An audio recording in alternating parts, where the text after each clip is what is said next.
Okay, so in order to do SEO, let me just give you a bit of a background, right? And this is um, we take way back during the time where there's this thing called the search engine wars, and a lot of us must realize that Google is not the first search engine that came, right? Yahoo was, and how come today Google is the dominant one and Yahoo is almost inexistent or insignificant and is no longer the main search engine that people used to look up to many years ago. So what actually happened, right? So we're going to look at this, what exactly happened and uh, why it happened. So we need to understand this. Okay. So, so you want to know that Yahoo was born in 1994 and Google was born in 1998. And today, 2026, Google is the number one search engine in the world. In fact, Google is the number one and number two search engine in the world. Later, I will tell you what is the number two search engine in the world. Now, Google became the number one search engine in the world. Google.com is the number one search engine in the world. The number two search engine in the world is bought over by Google. That's YouTube.com. So Google dominated the search as well as the video search market. Okay, because YouTube is the major video serving uh, website there is. So Google win because Google is able to provide more relevant result when people are searching, and during that time people were comparing Yahoo better result or Google better result. 10 times they search, 6 times Google better result. So over time the whole market shifted to Google, right? No question asked. This is something that you need to understand. Okay, and this is from a practitioner perspective. You see all these the logo, the icon. In case you don't know, that's my face. I get somebody to cartoonify for me. That was before the age of AI. Right? Yeah. So I paid for an artist to draw. Actually, I gave him a existing photo. Today AI, you just upload. Oh, please give me a caricature. Very easy. So Google makes sure, firstly, that the search is relevant. And the next thing that Google buy, Google buy technologies or Google buy technological company, right? Then that is the other thing. And Google make algorithm changes.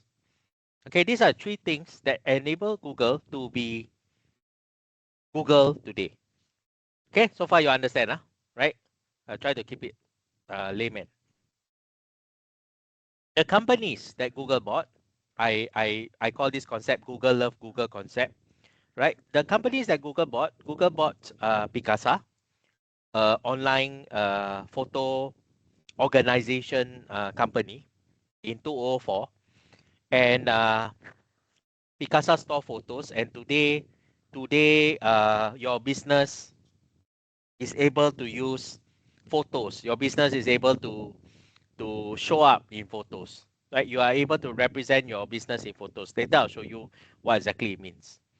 In 2006, Google bought YouTube, and today YouTube is the second largest search engine in the world. Right, Google bought several technologies. Today, it formed the AdWords that we know, the Google Ads technology that we know. Google also bought Urchin software, and today it forms Google Analytics. Google bought several technology like Google Classroom, Google Maps, all of this, just to let you know that these are the technology that Google bought in order for it to dominate. And it's interesting to note that Google bought more than one company per week in 2010 and 2011. So over now, Google will have a lot of company. Okay, and this is very important because Google is consolidating its online space. Okay, so Google make algorithm updates, and this is very important because in the early days of SEO, people say, oh yeah, you want to rank in SEO, you do this, right? Today, it's no longer the case. So today, if you hear advice that people tell you, oh, you want to rank for this keyword, never mind, just this page, you just repeat this keyword 50 times, you will sure rank. Hello, that is bad advice. Okay, you all must note. Okay, so Google made algorithm update to fix several things that people try to cheat Google. When people try to cheat Google, means people are trying to make their content more relevant, and Google will think their content is more relevant, but actually their content is just repeating a lot of keywords. So this is something that Google need to stop. Okay, we will talk about repeating of keywords on the page later. So people say, oh, let's cheat Google. Let's repeat keywords as many times as possible, then I will rank on Google. However, in February 2011, Google rolled out this thing called Google Panda. And Google Panda is an on-page filter, meaning to check content on your page. And if you are doing such things, like you repeat a lot of keywords unnecessary, too much, that's called keyword stuffing. And Google Panda handles this. Since 2011, now is 2026. If someone just tell you, never mind, you want to rank for this thing, right? Chocolate muffin, right? In your page, you repeat 50 times, you will rank. That is bad advice. Okay. Next, let's check Google. Let's get as many backlinks as possible, right? Let's use Fiverr. This guy very cheap. He tell me 30 US dollar. He is able to give me 500 backlinks to my website. I learned that SEO backlinks is important. Yes, backlinks is important, but you need to understand what type of backlinks. Okay, we will talk about backlinks later. Okay. April 2012, Google Penguin looked at the site that is ranking to you. That's called backlink. Other people's site linking to you. And Google Penguin will ask, how is this site that is linking to you? How is it related to your business? You guys understand that? Right? It's not about just anyhow getting links. It's how is this site linking to you? So for example, I am selling a luxury watch. Okay, I'm selling a luxury watch. And I know a lot of food bloggers because let's say I like to eat. I know a lot of food bloggers. So let's say I know 100 food bloggers, and 100 food bloggers agree to write a blog about my luxury watch on their individual blog page.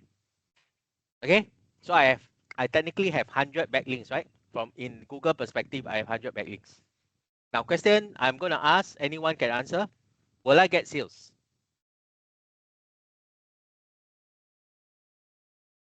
Anyone?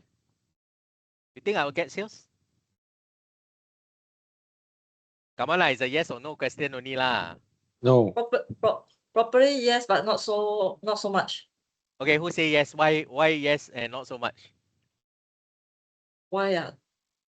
It's me, Cindy. Huh? But Cindy.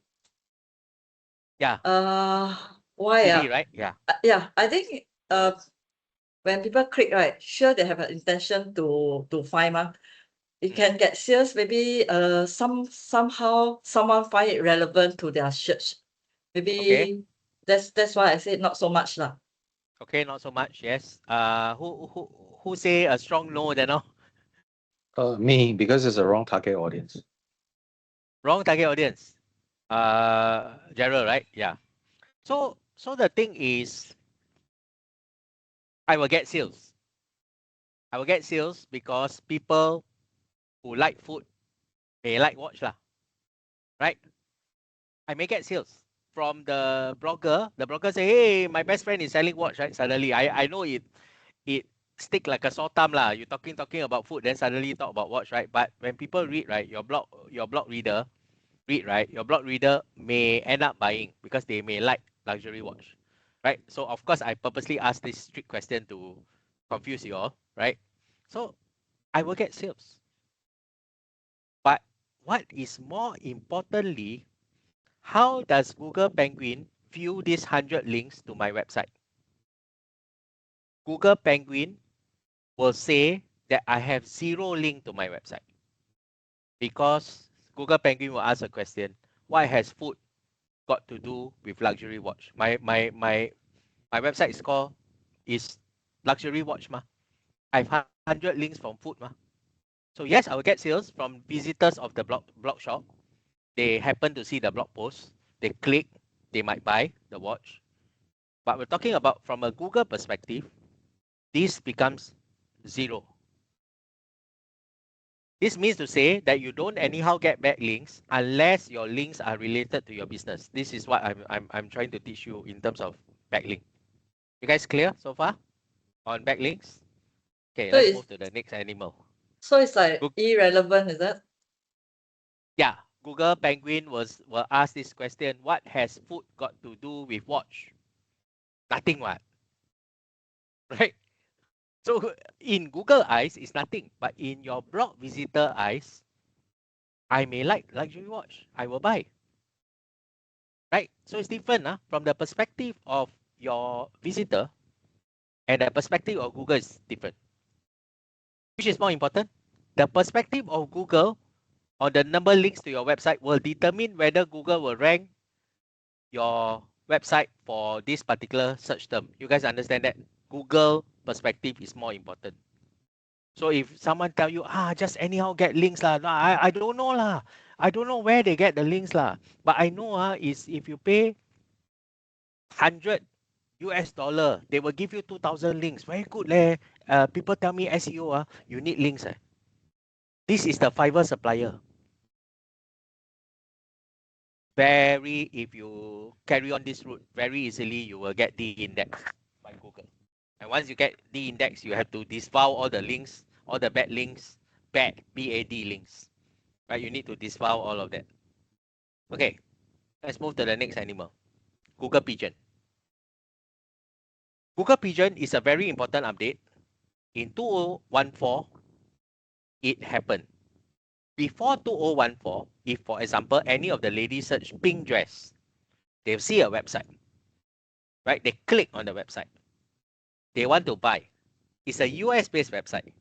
And the US-based websites say, sorry, we don't ship to Singapore. You guys understand that? Google Pigeon is a local search update. So what happened is when you search for pink dress, Google Pigeon will be the first one to take your word pink dress. Google Pigeon will do one check first. Where are you based? Oh, you're based in Singapore now. Okay. Then Google Pigeon will say, pink dress, you are based in Singapore. Go and put all the website that is Singapore based for and selling pink dress. You guys understand that? That's Google Pigeon.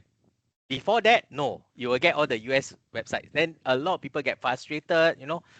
I spend 1 hour finding finding the right pink dress, and in the end, sorry, you can't ship because we are US based company. So that's why Google roll out Google Pigeon for this. So Google Panda is the content on your website. Google Penguin is other people linking to you must be relevant to your business. And Google Pigeon simply says that if someone search based on the country, pull the website relevant. Right? Very simple. Do you notice that the relevance even up to your town? For example, today if you open a browser now and you type Japanese food, you will notice that is for example, if you stay at Tampines, right, they will recommend Japanese food that is in Tampines. This is Google Pigeon in action. Google Pigeon know that you are in Tampines based on your phone GPS, right? And Google Pigeon will, when you search Japanese food, Google Pigeon will show you all the Japanese food in Tampines, right? Tomorrow you go to work, let's say you work in Jurong, and you do the same thing, Japanese food, you'll realize that it is Japanese food that is near your office, right? This is Google Pigeon in action that we interact with all the time. Okay, you guys understand that so far? Okay, let's move on. So then Google roll out this thing called Google Hummingbird and Google RankBrain. These two are usually ranked together, and they start to understand sentences, words, and sentence structure a little bit more better. These are all the uh, AI, right? So Google grown smarter. Google understand conversational search and all of that. Okay, so all this is done so that your search is relevant. Now, let's look at the searchability factor. The searchability factor, my own term, it's how searchable are your business on the internet. Okay, and this is very important because people search. Later, I'll show you a demo of a searchable business, and you understand, right?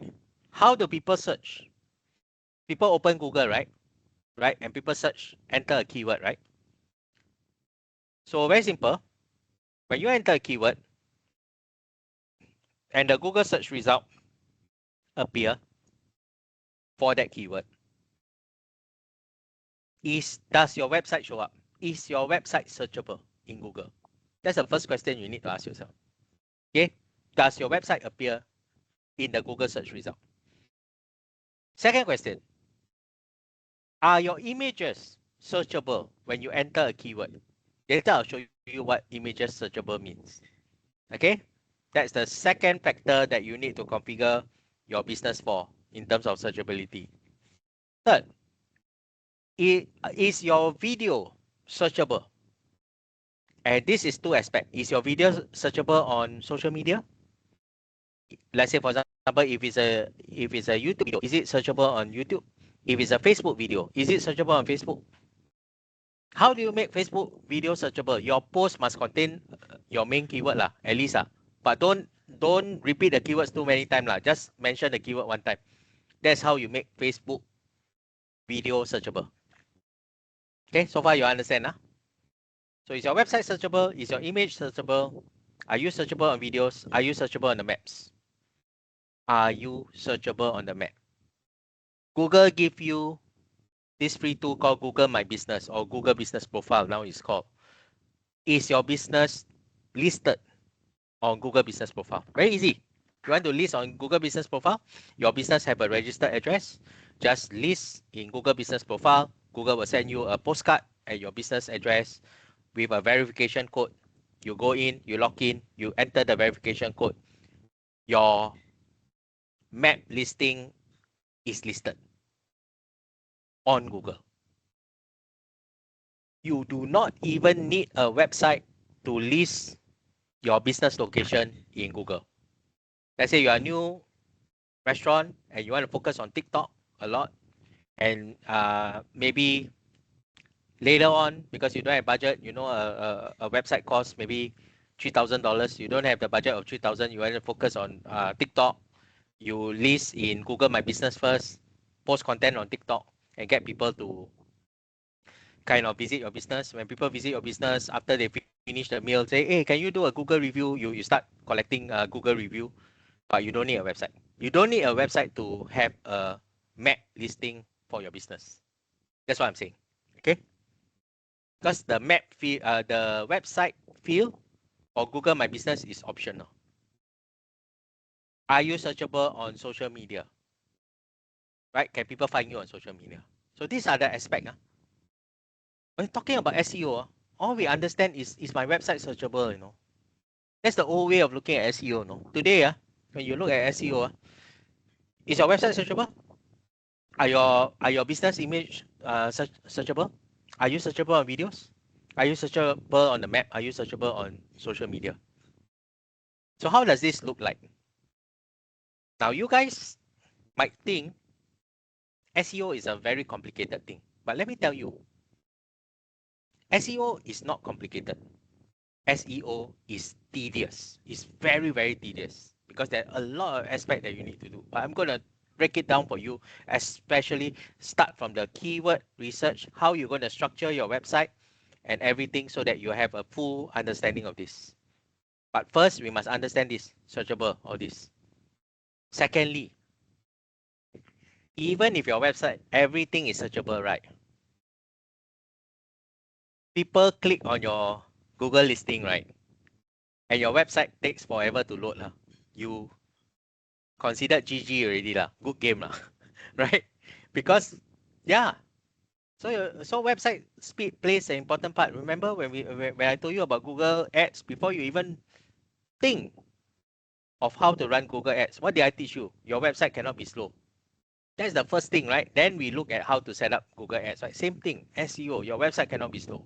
There are a few factors called technical SEO. Later we will look at it. Technical SEO applies to Google search, Google search ads, and also Facebook search ads. Before you run Facebook search ads, before you run Google search ads, you must settle your technical SEO of your website first. Okay? Don't worry, put that aside. When it comes to technical SEO, I'll teach you. Okay, so this is really cow 3 hours one. Okay, I I'll probably teach you until about 8:30, then we'll take a 15 minutes break and then we'll carry on. Okay. So what is a searchable business? What does a searchable business look like? So let me show you what does a searchable business look like.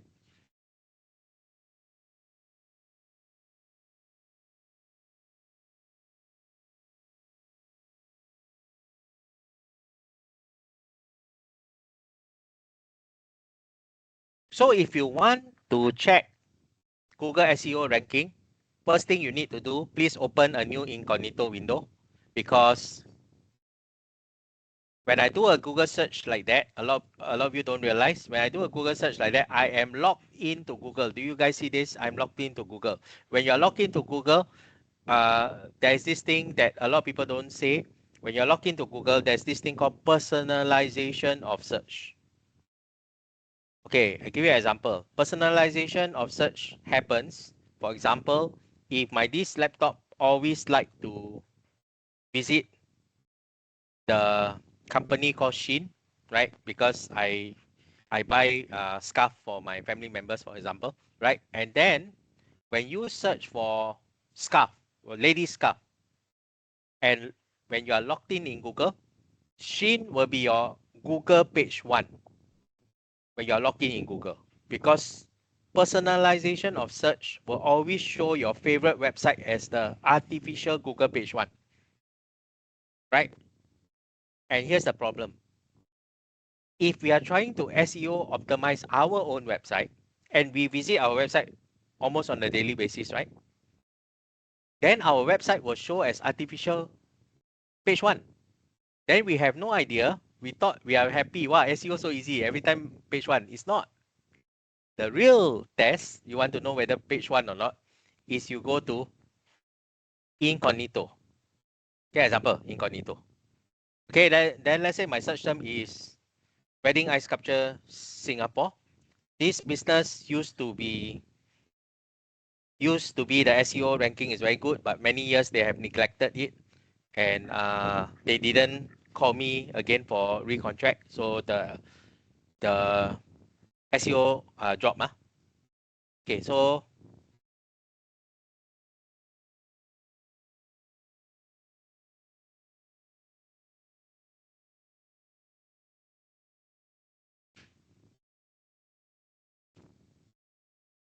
wedding ice sculpture Singapore.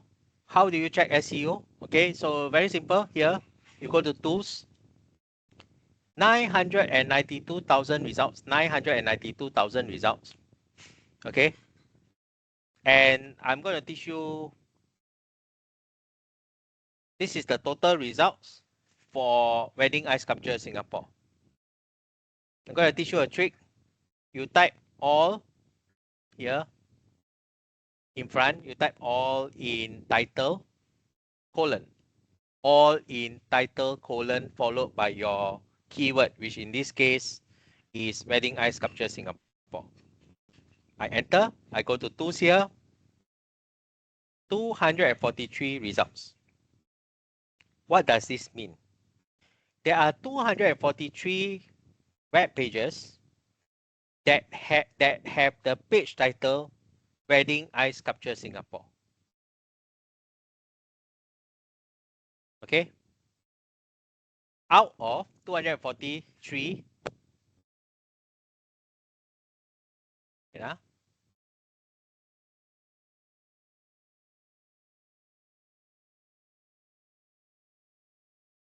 out of 1 million results. So what does this mean is that if I add a page, and I add a page, the page title is Wedding Ice Sculpture Singapore, I'll be the 244th website that have Wedding Ice Sculpture Singapore in my title out of 1 million results. The lower that all in title number, the higher chance you can rank. Okay, that's something that you need to know. Okay, so now looking back, it's here. Now SEO is harder to do because there's this thing called AI overview, which you notice that AI overview will recommend, for example, Iceman Singapore, right? And Iceman Singapore was my ex-client's top competitor. And here is the AI quotation, right? So this is what we call the top of the fold. And you see that a lot of the search term will contain the AI overview. You can't escape from there. We will have another discussion on how you rank for such things. This is what we call the Google page one number 1 out of 1 million results. This is Iceman. Okay. Google page one number 2. This is a social media. So this shows that if your social media posts contain the keyword, your social media Facebook page will also rank in search term. This was Tuckley. This was the one that I did for them. And this was the answer, are you searchable on the map? Advantage of this is that if you are browsing using the mobile phone, you click call, straight away your mobile phone will call that number.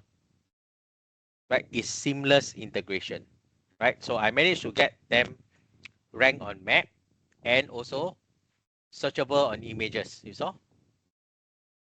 Their images, I purposely put the logo so that when people see, very simple. When people see this, I want to do a National Day sculpture. Who do I call? Tak Li lah. Right? This one ma. Tak Li lah. I call Tak Li lah. Okay? Right? So you guys understand that this is searchable on map, searchable on video, searchable on images. This is searchable on video. Their YouTube is searchable. It appear in Google page one number 1, Google page one number 2, Google page one number 3, Google page one number 4. Ignore sponsored result because sponsored result is when people buy. This is your Google ads, right? So the competitor bought a Google ads. Then these are the rest, right? Hopfrog is a directory. Hopfrog is a directory and it's a general business directory. So if you have a business, you can list in Hopfrog. And you can see that this is what we call an example of multiple Google page one, where the website is listed, the YouTube is listed, the Google Map is listed, the images is listed. Exactly as what I told you that your business need to be searchable. Of course, if you go to YouTube, you search Wedding Ice Sculpture Singapore, for example.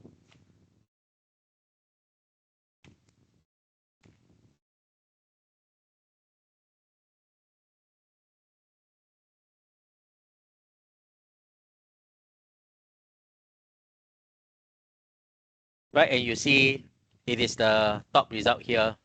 This is the Tak Li, right? Tak Li Ice, right? So it shows that all the searchability factor as what I told you is there. Okay.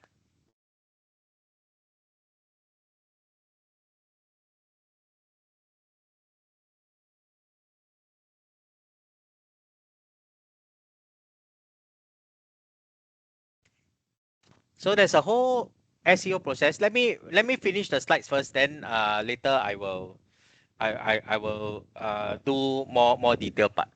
So this whole SEO process is first you need to find your keywords. Later I'll show you how to find your keywords. Create your content. Internal linking in the pages is very relevant. Later, when we talk about backlink, we'll talk about internal linking and other websites linking to you, right? Your title tag, we'll talk about that. There are certain tools that you can optimize for title tag. How you improve your website load time, right? You need to optimize your title tag. You need to optimize your URL. This is called on-page SEO. Later, I'll show you. Getting backlinks, how do you actually get backlinks, and how you improve your website load time. So there are a few aspects of SEO which we will cover, right? Technical SEO is the most important.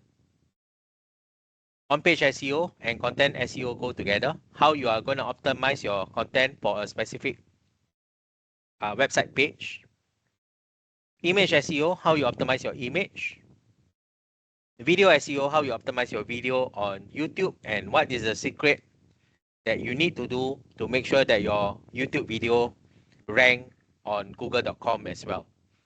So you optimize your video on YouTube, it will only rank on youtube.com. There is a secret step that you need to do to make your video rank on google.com. I will share with you everything. Show hand. Promise. Okay? Sorry, Yeah. Eugene, can you let Desmond in? He got disconnected. Oh, okay. All right. Sorry. I didn't read the WhatsApp. Yeah. Can. Okay, thanks. Letting him in already. Okay, so off-page SEO is what you do to get people to mention you, right? And the best way is sometimes if you have some news release, press feature about you, I think that's the best way of getting mentioned. Local SEO is how you optimize for maps, particularly useful if you're a restaurant where people where you will optimize for keywords like Japanese restaurant Japanese, for example. AEO, answer engine optimization, it's a AI overview thing, and GEO is generative AI uh, engine optimization. Generative engine optimization. It's got to do the last two is got to do with AI SEO, or what they call AI SEO. Don't worry, I will cover that. Okay. Right, so SEO is to rank on Google. AEO is your business is the answer. GEO is your business is the recommendation. Wait, let me just see.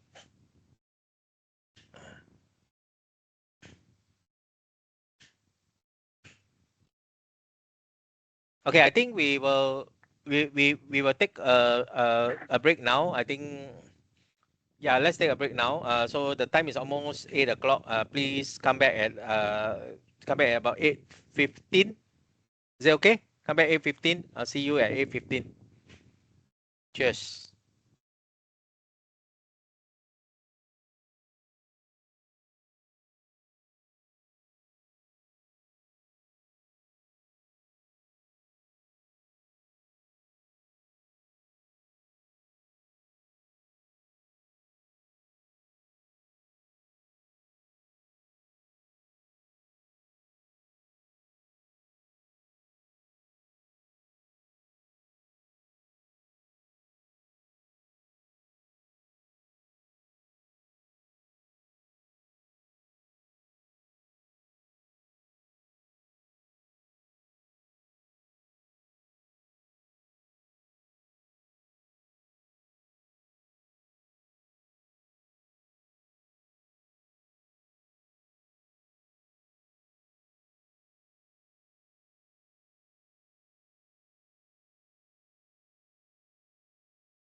Eugene, you're muted.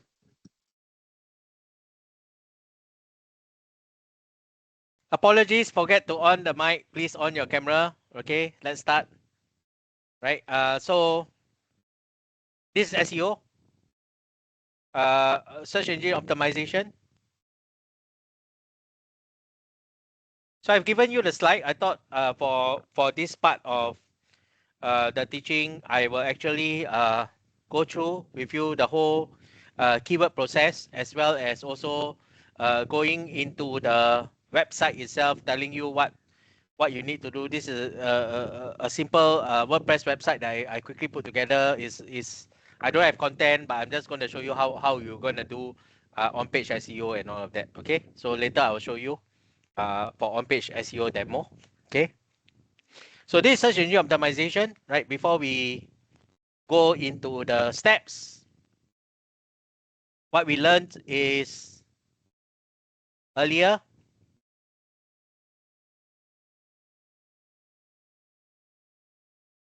We learned that social media profile can rank in search. And how does that look like when I show you? Right. Basically, we see the Tutley. Yeah.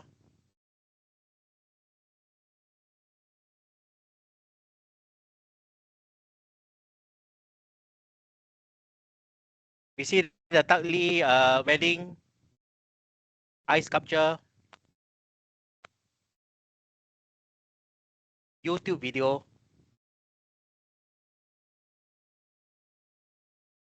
rank in Google.com. This is powerful. A lot of businesses are not using YouTube to this advantage. A lot of people say videos are difficult to produce. No, it's not difficult. Now with the AI generation, it's not difficult, but only the thing is that your video has to be authentic, right? Okay. So that is one thing we know. And before all of these things to work, that means to say that one of the aspect of SEO is that you must have a social media presence, right? And the official term that Google called this is what Google called this as a social signal, right? Social signal means the signal coming from social media linking to your website to tell Google, hey, your website has social media. Okay, that's called social signal. The long and short of it is that many years ago, Google had this video by Matt Cutts.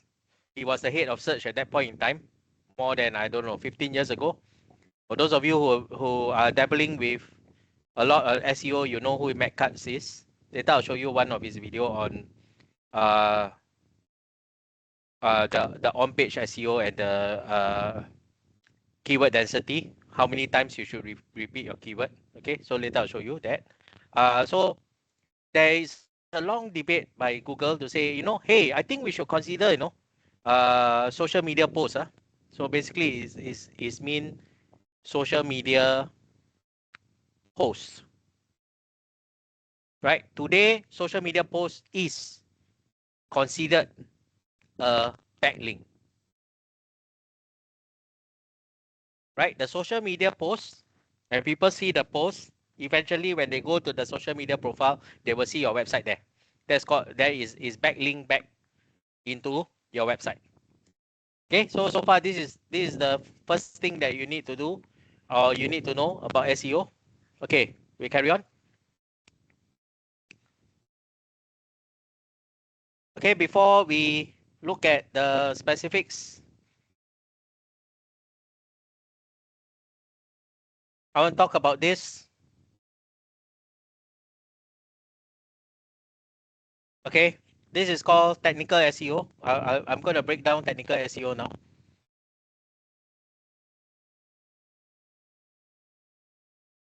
If you are a one-man team, two-man team, three-man team, SME lah, small medium enterprise, right? before you spend your effort on doing SEO of your content and your pages, please fix technical SEO first before you run Facebook ads, before you do run Google ads. Okay, so the advice is before you do content SEO for your website,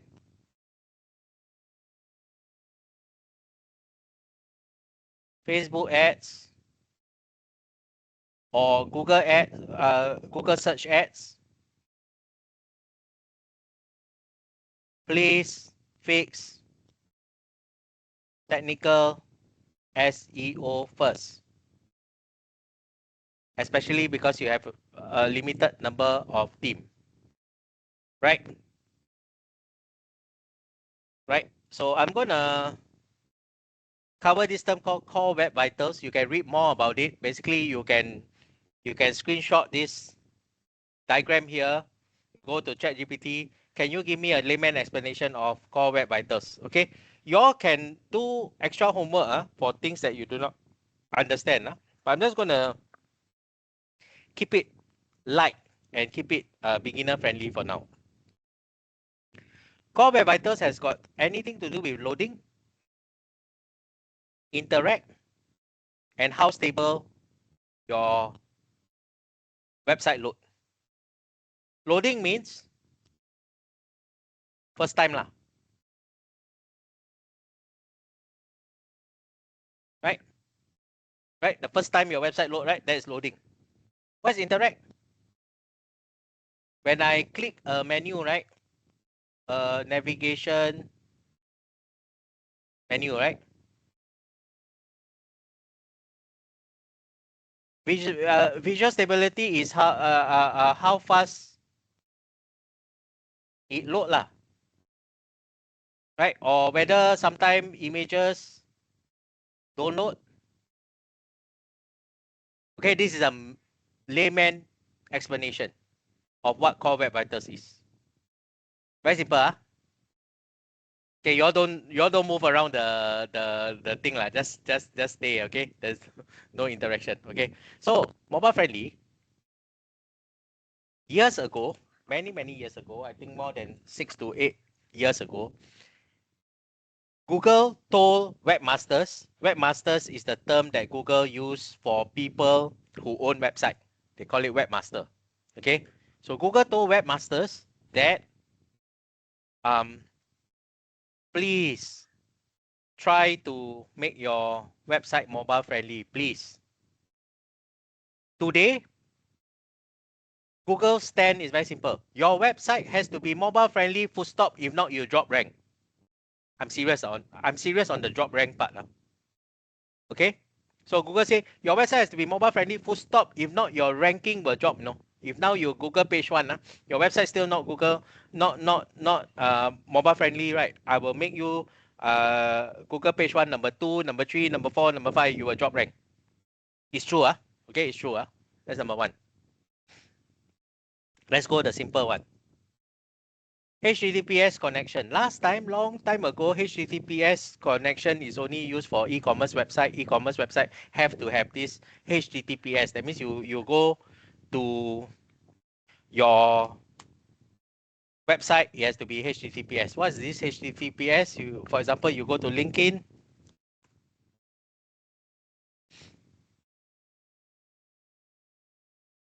You see that? LinkedIn is by default HTTPS already. Right? Just to show you. So last time, Google say also, please lah, only e-commerce HTTPS. Now, every website has to be HTTPS connected. You don't know how to do that? Never mind, just ask your web hosting company to do it for you, right? It's a must. If your website not HTTPS connected, you will drop rank. Correct? Okay? That's a fact. Number 3, this one sounds complicated. No intrusive interstitials. What does this mean? It simply means no irritating pop up. For those of you who have been doing e-commerce for some time, in the, I don't know, probably late 1990s, maybe early 2000, right? I give you an offer, let's say a course, 1-day course, $1,000. You close the window, I pop up. Are you sure you want to close the window? You close the window again, I say, okay, I give you a 30% discount if you put your email here. You close the window again, I tell you, are you sure you want to close? Have you all encountered this? This is an example of irritating pop-up. Question. If I have a e-commerce website and the first time someone visits my website, I do a pop-up. I say, enter your email address straight away, I give you 30% off. With this new ruling, can e-commerce websites still do this? Yes, no. What is your opinion? Anyone? Anyone can say that? Can or cannot? Cannot. I saw Cindy shaking her head. Cindy, you shake your head means you're unsure of the answer or you say no? Scam. Scam. Okay. So can or cannot? Then, Darren, what do you think? Can or cannot?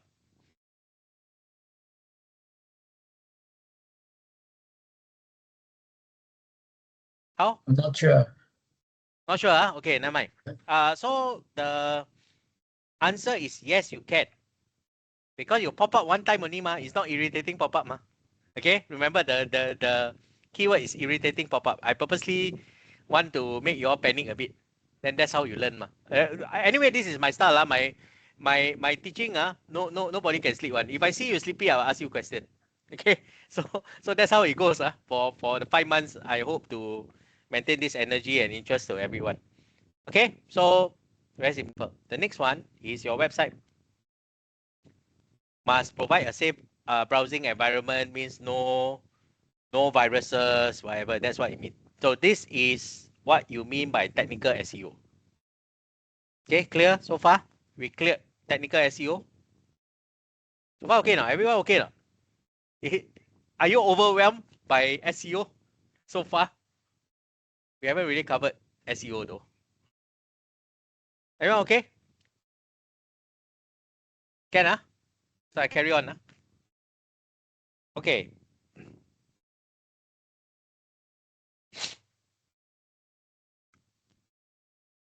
I like this.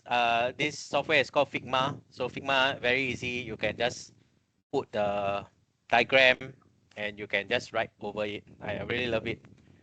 I don't know why the first session it was hanging, but it's okay. It's now I already sorted out.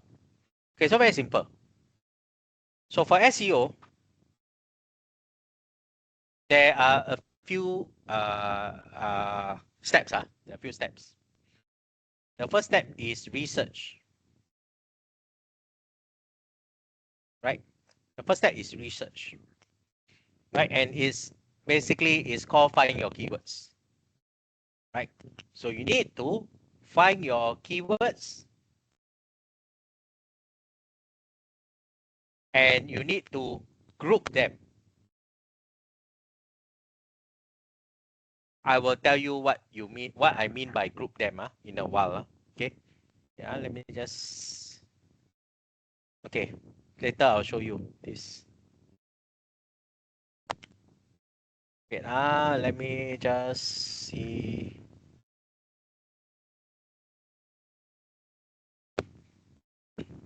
Okay, so you guys understand that the first part of the SEO is I need to research it. I need to find the keywords. I need to group them. Right? This is what we call step 1. Okay, step 1. Now, step 2, before you create your content, you need to give some thought about the structure of your website.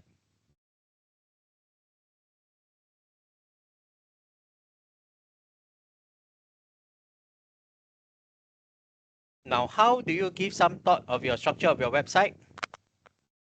How you group your keywords will determine the structure of your website. You guys understand so far? I'm trying to keep it in a very layman perspective. Okay, okay, so I'll carry on. After you structure your website, then you start creating the content for your pages. Okay, this is step 1, so that you follow. Okay. So notice that there is a in-between step here. There's an in-between step here, which is step 2, star. Okay. So steps 2 here is you need to structure your website, right? We talk about website structure in a while. Next, you need to create your content.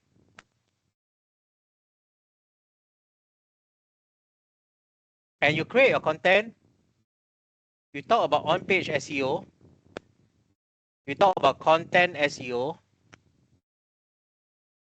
You talk about image SEO. And you talk about video SEO here. Okay, and if you are using WordPress,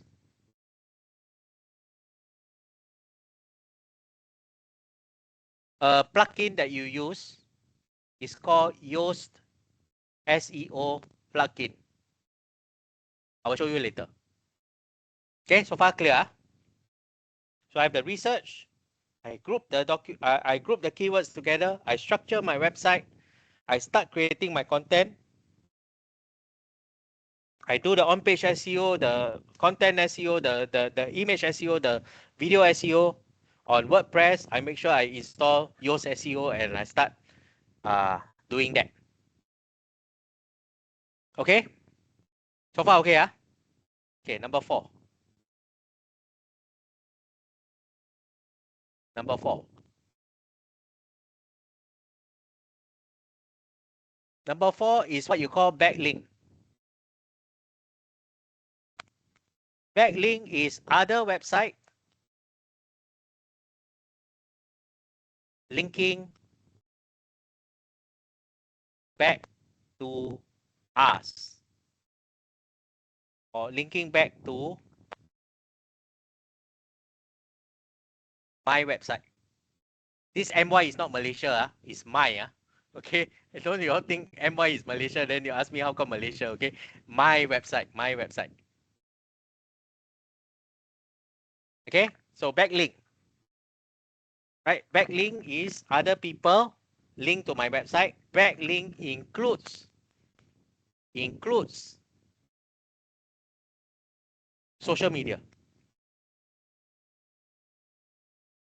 Okay, so social media say, hi, I created a article on this, then you put the URL. That is considered backlink back to your website. Okay. Now, after you created backlink, that means others link to your website. Then this is internal linking. That's number 5. Internal linking is between related web pages in my website. Notice the difference? Backlinking means other link to you. Internal linking means I link to each other because these two pages are similar, or for example, people bought this, also bought this, right? Amazon like to link products together this way, right? People oh, do you notice that people bought this, also bought this? That's an example of internal linking. So far, everyone sees stars already, no?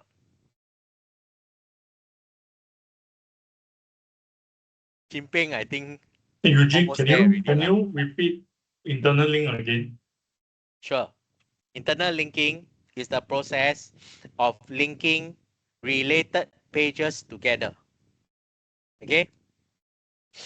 Related pages together can be people bought this, also bought this. Like for example, in Amazon, or products in a particular category. Like for example, if I have a category called stationery, I can link all the stationery together. Usually I have a master link that when they click stationery, they will go to all the products in stationery. That is called internal linking. A perfect example of this, for example, I can show you.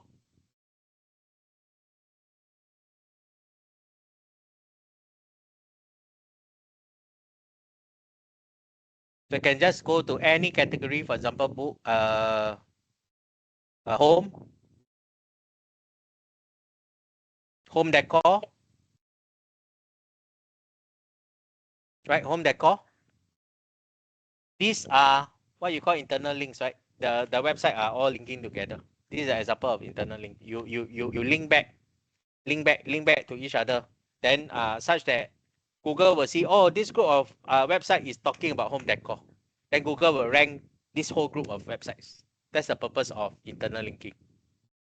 You guys clear so far? I know it takes getting used to it. SEO is not easy to understand, but I'm trying my best. Okay. So far, okay? Sorry, Internal linking? Eugene. So it must be within the Amazon website, then it's considered internal linking, is it? No, internal linking, imagine your website is Amazon website lah. Yeah. Then you link within your own website. Okay. That is what internal linking is. You link within your own website. Backlink is you get other people to link to me. That's the difference. Okay. Like for example, for some reason, you got a news or a news feature on Channel News Asia. Channel News Asia mention you, mention your business, mention your product. That is a backlink to your website from Channel News Asia website. Your internal linking is within your own website page. That means internal linking, we are in control. Backlink, we must at the mercy of the webmaster. So for example, let's say you're selling similar product or complementary product with Cindy.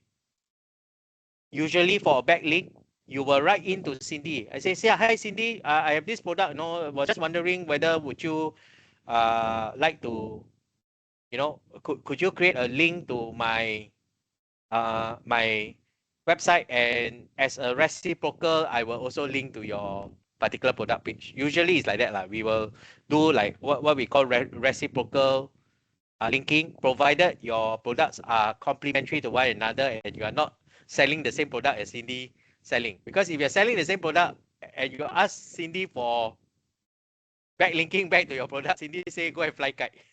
Right? It's as simple as that, right? Why should I link to my competitor? Sorry? Yeah, competitor. Yeah, so why should I link to my competitor, right? But it's like, as long as you can find a way that other people want to link to you, then okay. Okay, so that was the process of getting backlink here, right? Getting backlink, right? We talked of it in number 4, right? Actually, this is backlink is number 4 lah. Okay, I'm just putting here so that you know lah. Then now we talk about backlink, right? Backlink is actually number 4 lah. Okay. Okay, so this one, improve. Okay, so optimizing of title tag and optimizing of URL, right? These two is part of the on-page SEO process. It's part of the on-page SEO process that we do for number 3. Like this one, on-page SEO. Okay, you guys clear? And this part, that is number what? Number 6, huh? In fact, number 6 is the most important, right? Then now we say, right? Right, improve your site load time. It's more than that. It's the whole technical SEO thing that we talked about earlier. Do you guys understand? This is the whole SEO mind map. Anyone confused, eh? That's why I told you this lesson will be up to 10 o'clock one, confirm. Maybe 10 o'clock also not enough. Tomorrow carry on. Okay, never mind. We try to see. I don't want to load you guys in too much. Okay, so far okay, understand. Okay, so we're gonna go through the whole process on research keywords, how to cluster structure your website, and how to do all this on-page SEO thing. Hopefully we can finish everything by 10 o'clock. Okay, any question on this first? No, okay. Yeah, let me organize my things first.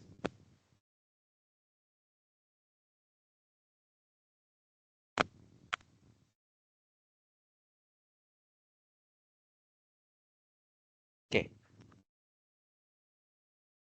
So let's talk about finding keywords, right? Keyword research first.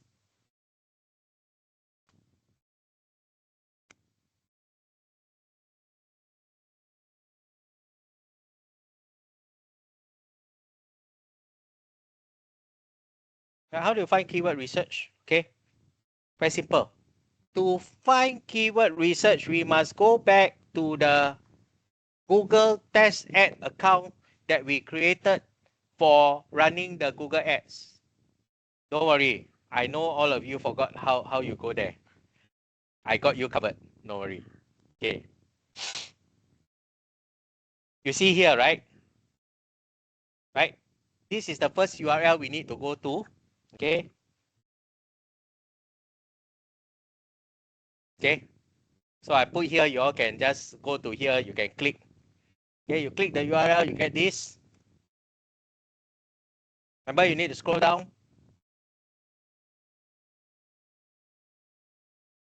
That's why I love Figma, right? So I can show you exactly where.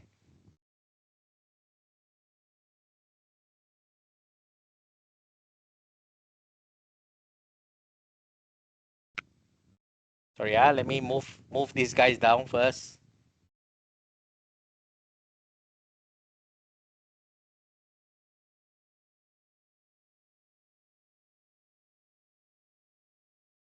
Okay. So next step, you need to click the Test Ad Manager account. Yours very simple lah. You select the account that you have created. You only have one, right? I remember mine was this Little Module 1, right? Okay. So I'm just going to click here. Okay, maybe I screenshot that one.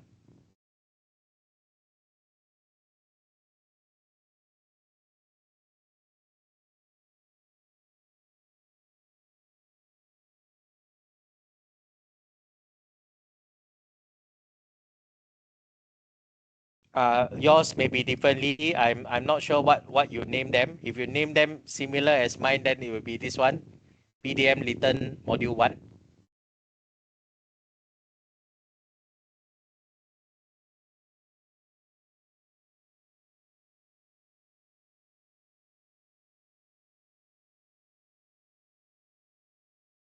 Okay, so BDM Module 1 here. Okay, so this was the ads interface. So what we're gonna do is we're gonna go to tools, planning, keyword planner, tools, planning, keyword planner.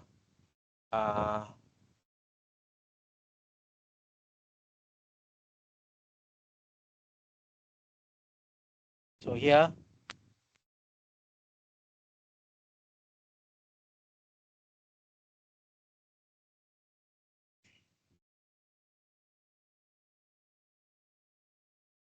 so it's tools, planning, keyword planner. Click here, click.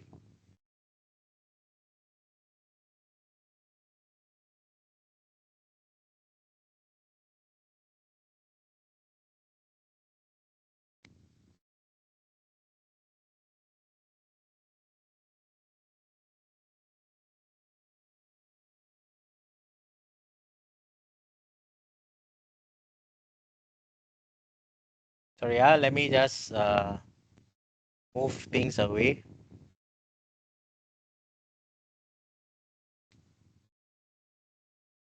Okay, so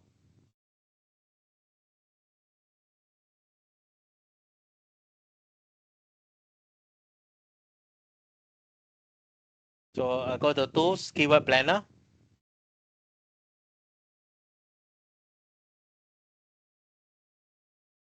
Okay, I think you need to select the account.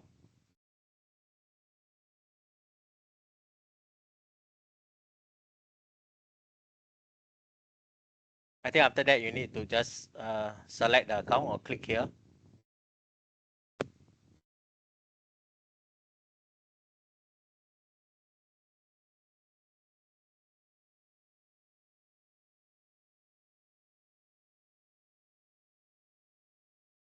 Okay, after that you need to select the account by clicking here. Okay. Okay, so now you're inside here. I need to click discover new keywords.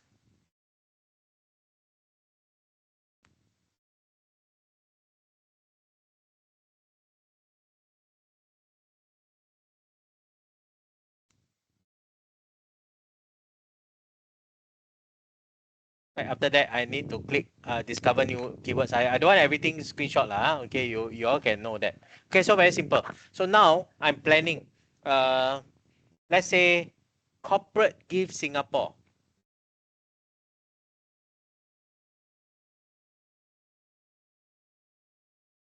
Okay, corporate gift Singapore. Start with keywords.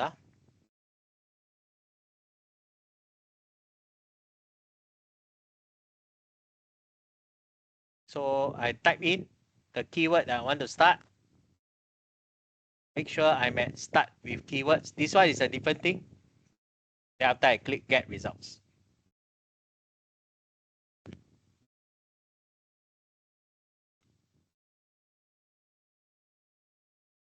Okay.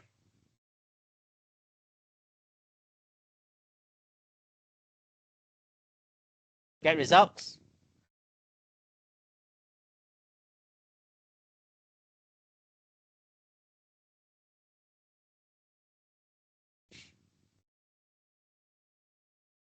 Oh, it's a wrong spelling. So I need to go back.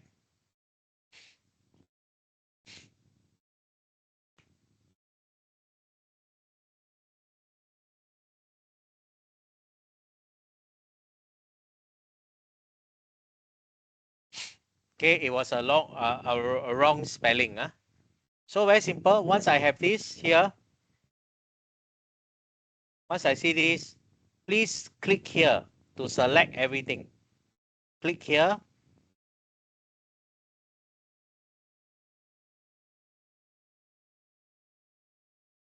I got Malaysia. Hold on.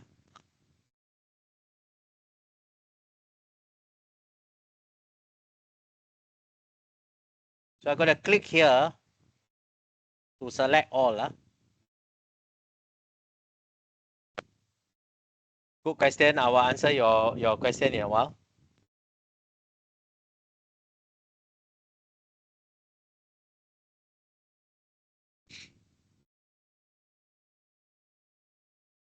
Okay. This one, these keywords are not I enter one. This one is a case of Google try to be a bit too kiang, a bit too smart. So one thing to note for this kind of keyword research, right? Not necessarily anything that Google recommend is good. So we can totally ignore all of this because Google say, oh, would you like to broaden your search? No, my corporate gift business is only in Singapore. I don't deliver in Malaysia. So why should I add corporate gift Malaysia? Okay. So this one, ignore. So I have selected everything here. Everything. Yeah, I've selected everything. So now I am ready to do one thing, which is after I've selected everything, then you must select everything first.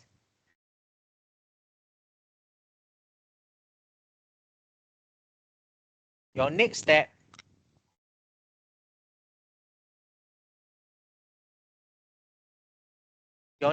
is to please click this download button. Click this download button.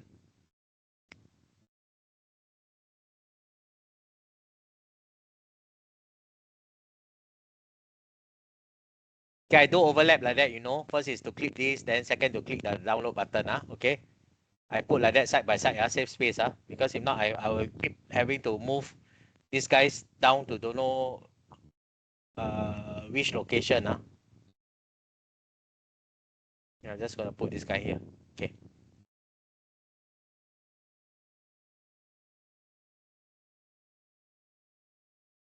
Okay.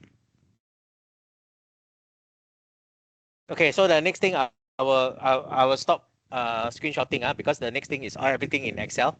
So I prefer CSV file rather than Google Sheet. So I will download everything into CSV file.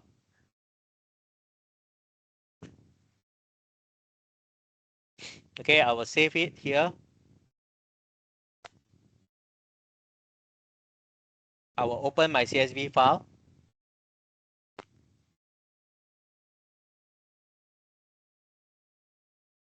Okay, this is how I'm gonna show you. This is how you actually see.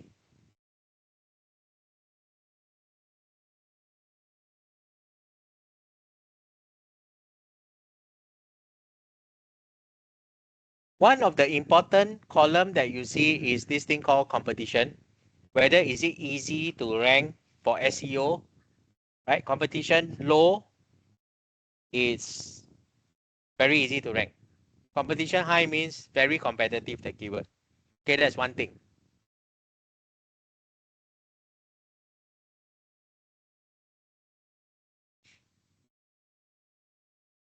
So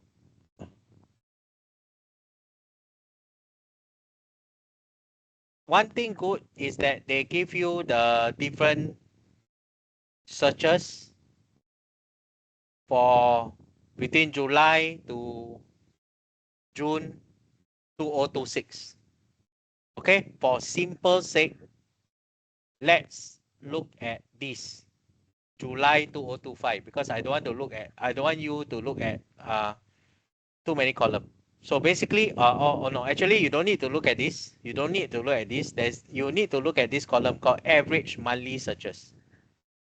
Okay, I say again, you look at the keyword, you look at average monthly searches, and you look at competition. These three only. The rest you can look at it for. Of course, for more advanced, you can look at all the other columns. Hopefully, if we have time, I'll talk to you about the other columns. But as a start, very simple. The keyword, the average monthly searches, and the competition high or low.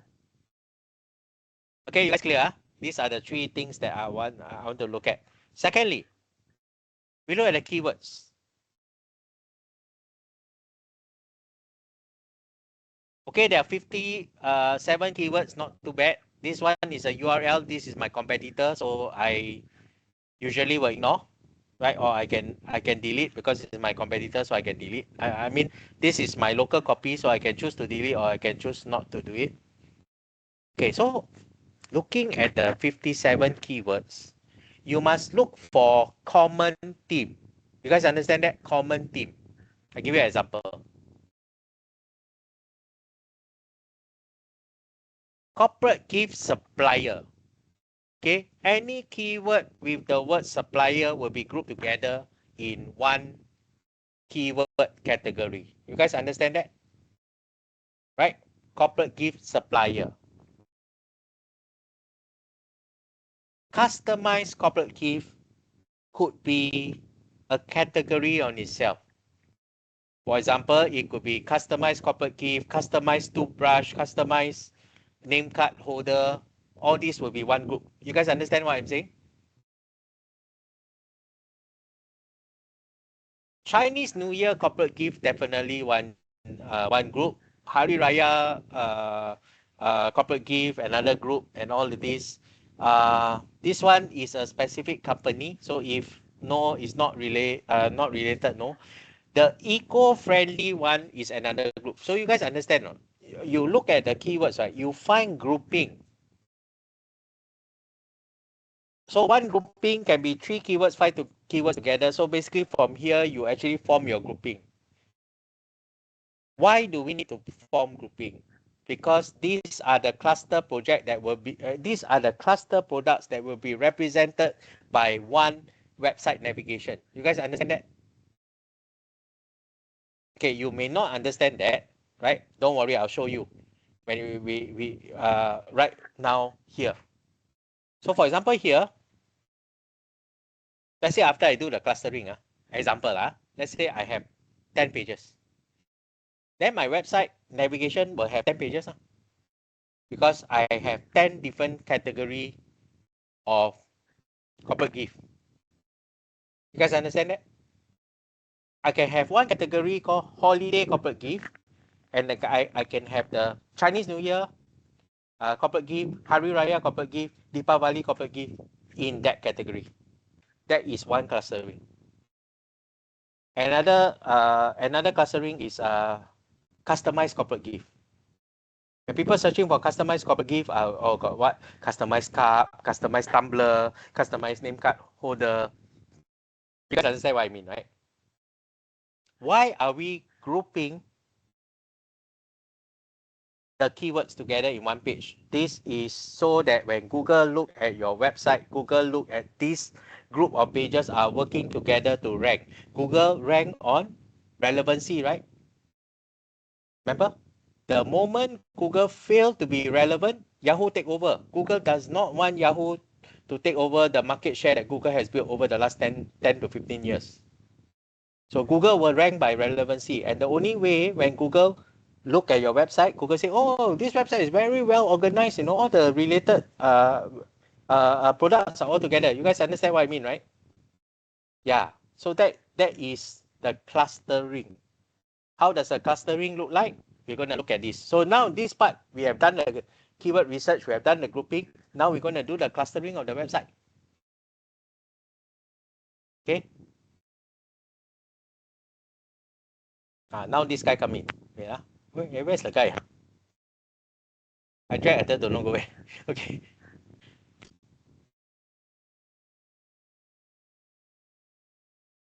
Okay, I'm going to talk about this one, clustering now.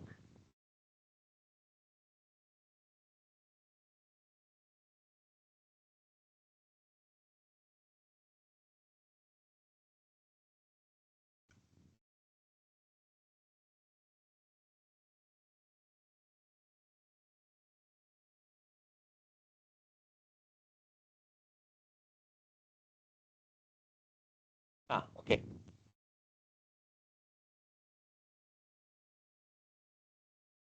So the clustering, the formal term is called silo, SILO, right? Silo is basically why are you doing this? Is you are grouping your website navigation into topical relevancy topics, different categories, like like for example, festive corporate gift. That's one category. Then you have all the Hari Raya gift, the National Day gift, the Chinese New Year gift. This is, by the way, one of my client that I used to do SEO for. Okay, right. So then this is what you call silo. So how do we see this in action for an actual website? I'm just going to show you, for example.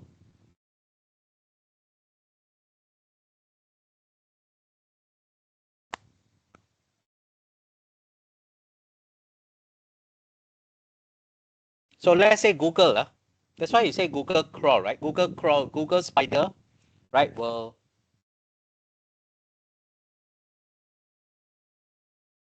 yeah, I don't know how to draw spider lah.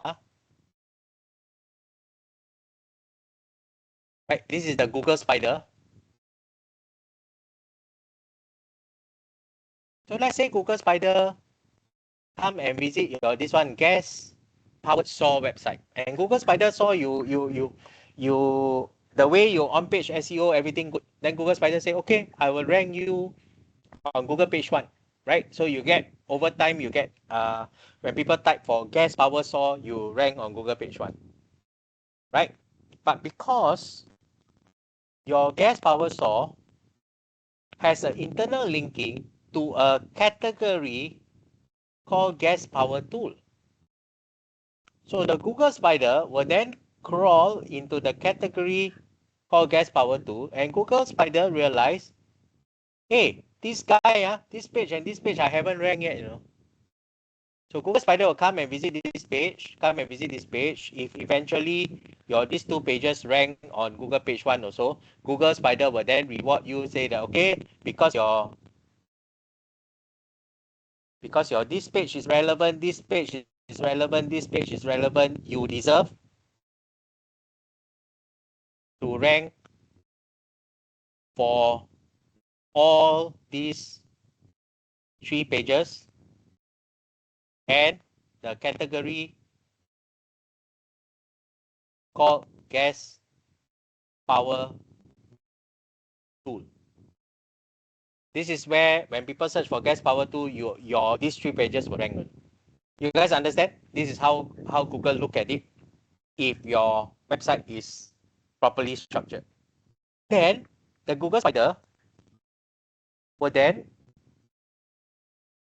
realize, hey, you are part of a bigger website, no? You're part of a bigger website. Hey, you're this one, and these few pages, this category and these few pages all not ranked, right? Hey, there's another this category, right? And these few pages, right? All also not ranked, you know. So that's how Google starts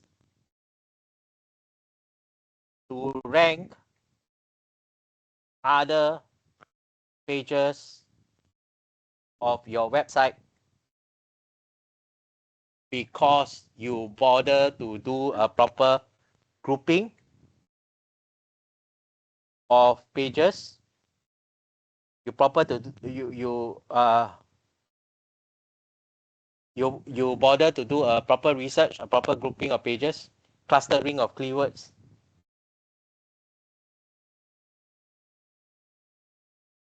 Google say, let's reward you by ranking your other pages faster. So in other words, why are we doing all this structuring? Is so that when Google discover one page, it is easy to crawl to the category pages and discover all the other pages that are not ranked. And it's easy to crawl to the home page and realize that you have 2 or 3 categories all haven't ranked, and these all pages haven't ranked, and then Google eventually will rank you faster. Any question on this? We haven't gone into on-page SEO yet. So far, okay? Structuring? Wait, where am I left?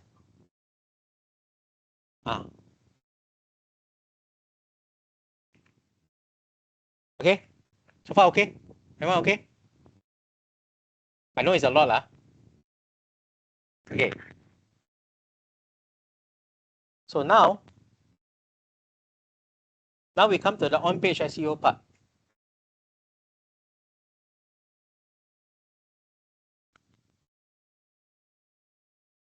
Okay, very simple. This is my page, right? So let's say I'm trying to rank for the keyword chocolate donuts.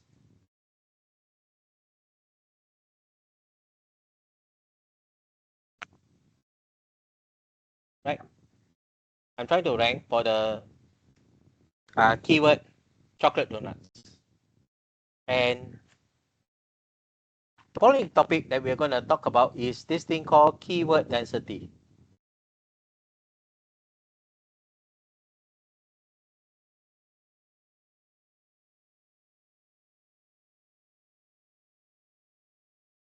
Right? And we are going to watch a short video on keyword density before I carry on.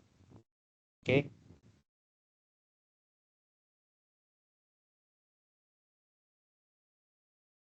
This is a very classic video. I think it's about maybe 15 years old. It's still valid.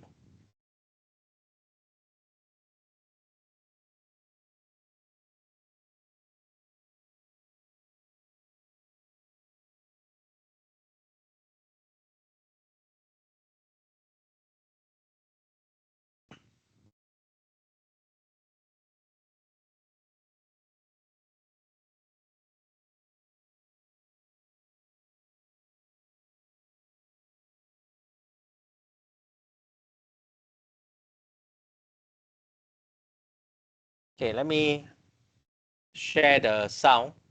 No, you can't watch it.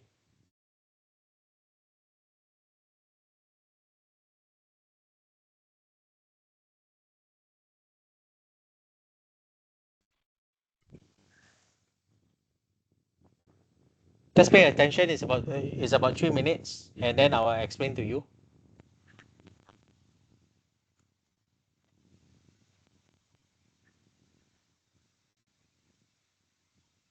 14 years ago. Okay. Today's question comes from the Bay Can you guys Area hear? of California. The question is, what is the ideal keyword density? 0.7%, 7%, or 77%? Or is it some other number? Oh boy. Okay, keyword density. Let's talk about it a little bit. A lot of people think there's some one recipe and you can just follow that like, baking cookies, and if you follow it to the letter, you'll rank #1. And that's just not the way it works. So if you think that you can just say, okay, I'm going to have 14.5% keyword density or 7% or 77%, and that will mean I'll rank #1, that's the case. That's not the way that search engine rankings work. So the way that modern search engines, or at least Google, are built is that the first time you mention a word, hey, that's pretty interesting. It's about that word. The next time you mention that word, oh, okay, it's still about that word. And once you start to mention it a whole lot, it really doesn't help that much more. There's diminishing returns. It's just an incremental benefit, but it's really not that large. And then what you'll find is if you continue to repeat stuff over and over again, then you're in danger of getting into keyword stuffing or, gibberish and those kinds of things. So the first 1 or 2 times you mention a word, then that might help with your ranking, absolutely. But just because you can say it 7 or 8 times, that doesn't mean that it will necessarily help your rankings. So the way to think about it is this. Think about the keywords that you'd like to have in your copy. Make sure your copy is long enough that you can work those keywords into your copy in a natural way and not an artificial way. And my recommendation is to either read it aloud or read it to someone else or have someone else read it and sort of say, do you spot anything that's artificial or stilted or it doesn't quite read right? And if you can read through the copy and have it read naturally where a person isn't going to be annoyed by it, then you're doing relatively well. But if you're like one of these guys where all you're doing is, I know you're interested in red widgets because red widgets are one of the best things in the world to have, and if you're an expert on red widgets, then you'll know that the best source of red widgets is blah, blah, blah, blah, blah. Then that's really going too far, and you can really kind of tell whenever you land on a page, if you're an experienced SEO, if someone's just like trying to get the same phrase on the page as many times as possible because it just looks fake. And that's the sort of area in that niche where we try to say, okay, rather than helping, let's make that hurt a little bit. So I would love it if people could stop obsessing about keyword density. It's going to vary. It's going to vary by area. It's going to vary based on, what other sites are ranking. There's not a hard and fast rule. And anybody who tells you that there is a hard and fast rule, you might be careful because they might be selling you keyword density software or something along those lines. So I hope that helps. Maybe we can dispel that misconception and people realize not to worry that much about it. Just make sure you have the words that you want to have on the page. Make sure that they read naturally, and you should be in pretty good shape. Thanks very much. Okay, so what we know that what Matt Cutts say 14 years ago is still relevant. The keyword density is the number of times the keyword is repeated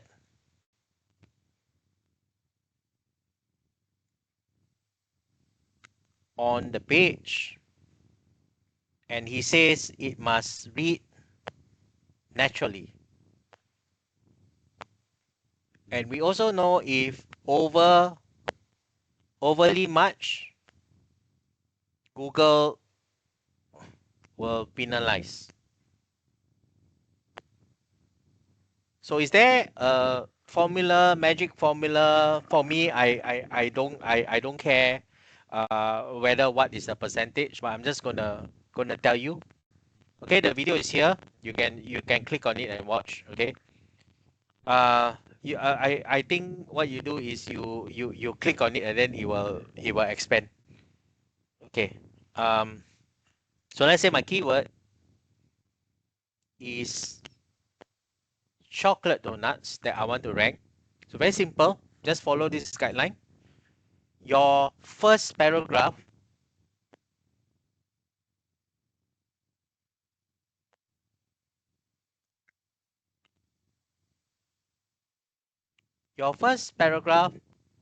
try to start with the keyword chocolate donuts. Okay, start with the keyword chocolate donuts in your first paragraph. Your last paragraph,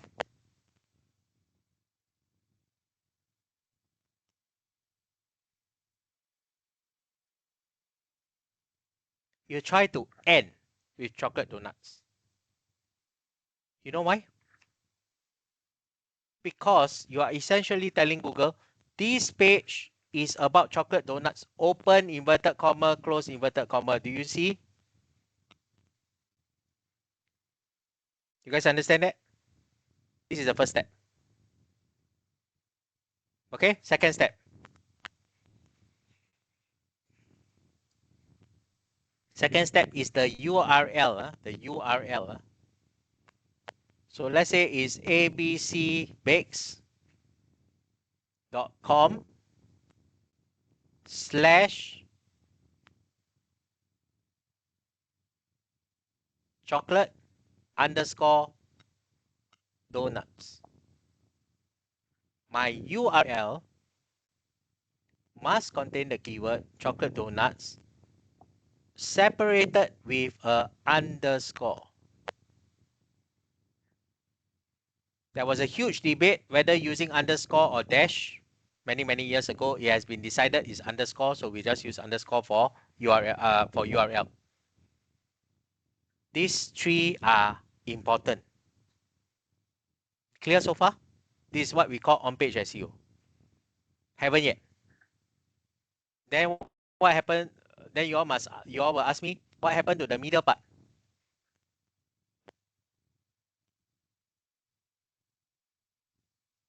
The middle part,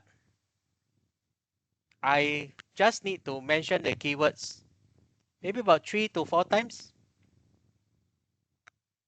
Mention the keyword.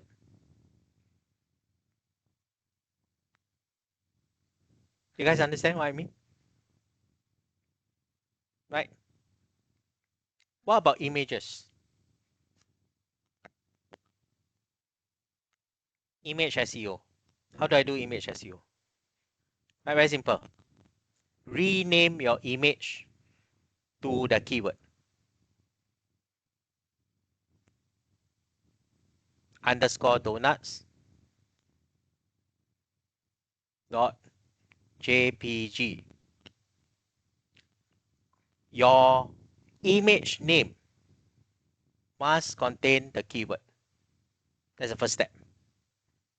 Your image name must contain the keyword. You insert it. This is donut, right? You insert. You see, my image name is chocolate donuts, right? I upload the image into a page that is called chocolate donuts, right? That is optimized for chocolate donuts. That's how I image SEO my that is how my image, when people do a Google search, my image will appear for chocolate donuts, because number one, I rename my image to chocolate donuts. Number two, I embed my image into my actual page content. You guys clear? The page is optimized for chocolate donuts. My image is optimized for chocolate donuts, which I upload my image into the page that is optimized for chocolate donuts. Sounds confusing? Does it make sense? Okay. So what happens if I have 2 types of donuts? Then very simple lah. Chocolate, you can say lah, choc chip donut lah. White choc donut lah. Right? Then you can have image 2, image 3, like that lah. You can, right? Right? If you have more than one image, you can play around with how you want to name them lah. But at least one of the image must be called chocolate donuts. Clear so far? This is image SEO. By doing this, you optimize your image name. You must optimize your image name with a keyword before you upload it on the website. Clear so far? Video SEO, how you do. I'm going to show you.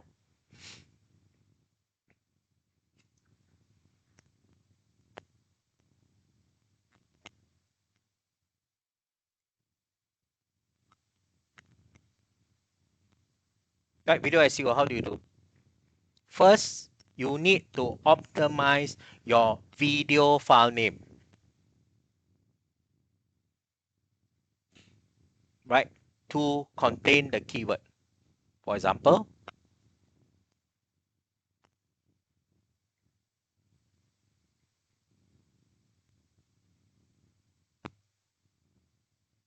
right, video is MP4 format. This is the first step. Then you upload to YouTube. Then you optimize. You guys clear? How do you optimize to YouTube? I'll show you now. That's why it's really, I tell you, it's really show hand, these 3 hours.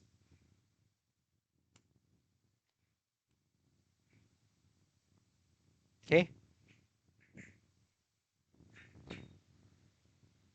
So this is my my YouTube channel. I'm just going to show you. Yeah.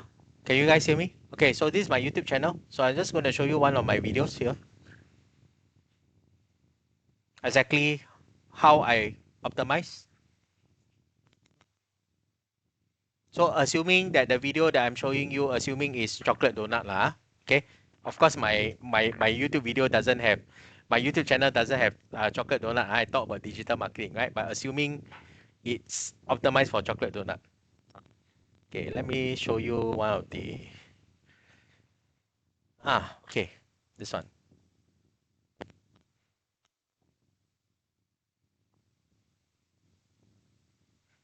Okay. Remember the first step, so this is what a lot of people don't do. They don't optimize their video file to contain the keyword. When you optimize your video file and contain the keyword, and when you upload to YouTube, this is what happens. Can you see that my video file name? Can you guys see this? Yeah, you guys see this? It's called Google Search Ad Tutorial for Beginners, right? So that's what I say. First, your file had to do this. Then, what is my video title called? Google Search Ad Tutorial for Beginners, right? Because I'm trying to optimize for this keyword. Clear? What do? I start with the keyword Google Search Ads for tutorial for beginners, right? Remember? Start with the inverted comma. And somewhere down the line, I will also mention that somewhere down the line, within my content here, I will also mention Google Search Ads tutorial for beginners. Okay, so that is the thing. And what most people don't do is people don't put their social contact. So imagine I'm searching Google Search Ads tutorial. I saw this video, I watched this video, very useful, but I don't know how to contact Eugene. Right, your social media contact. How do you know? Success leave clues. Look at what others are doing.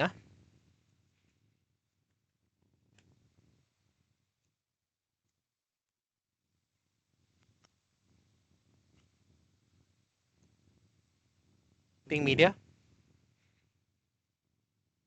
Okay, look at what others are doing. This is my YouTube studio space that I use for filming all of my videos here at Think Media. And what's interesting about this space is that actually it's pretty modular, and a lot of the tech and equipment that I have set up in the space is actually pretty beginner friendly and easy to use. So today I want to give you a little behind the scenes look at everything I have going on in my studio and how I use it all to create videos on a weekly basis. How to contact, right? Okay, so moving back to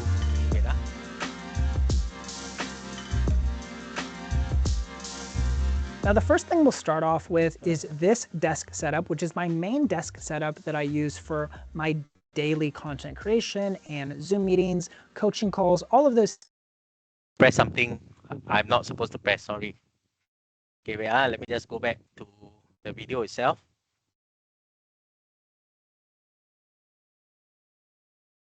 Okay, so once I optimize here, I think this one has this box here has I can't remember, about maybe 3,000 characters. Try to write a little bit more about what this video is about. Okay.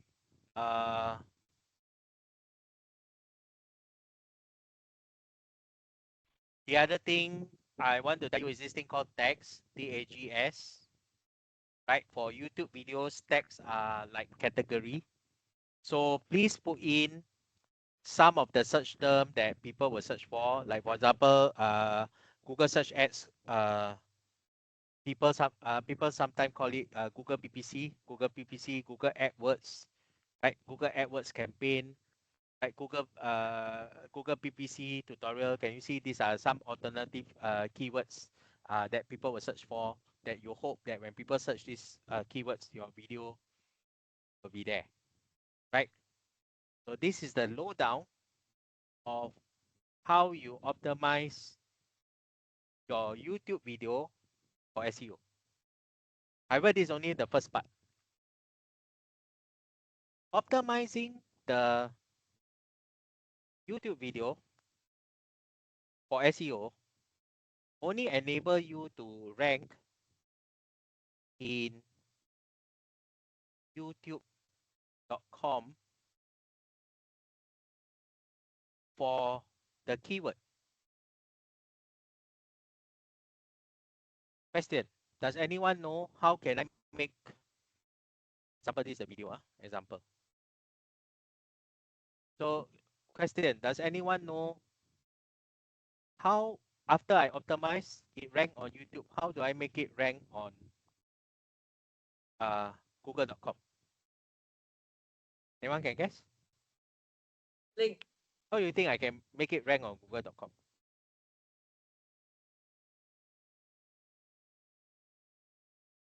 Anyone? You can link back.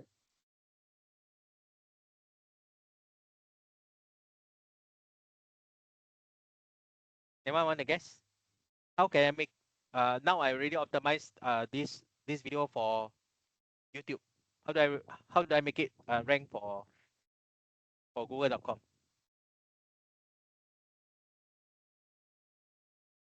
Use the same Google words lah. Very simple. Use the same. I already optimized for youtube.com, right? All I need to do is just insert this video into my web page, that my web page is also ranked for chocolate donuts. I already optimized my video on YouTube to rank for chocolate donuts. I take this optimized video and I embed it into a page that I already optimized for chocolate donuts. This acts as a double voting in Google, and this is the secret of ranking videos on google.com that nobody teach you. That's why I call SEO king lah. Right? Right? I I guarantee you that is mind blowing, right? Just by showing this whole thing, right? And then how do you do optimization of content, right? Let's say for example, in this case, I'm just gonna get AI to just quickly generate some nonsense content for chocolate donuts, not advisable. But I just want, I just need some uh some so-called nonsense content, which later I will delete. Not advisable. You are supposed to, you use AI to write, you are supposed to edit, but I just want to quickly show you the tools, right? Because it's nearly 10 o'clock, right? So okay, so I'm just gonna, for example, right, write SEO optimized article for donuts.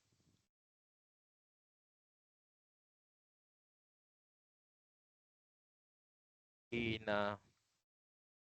Tiong Bahru, let's say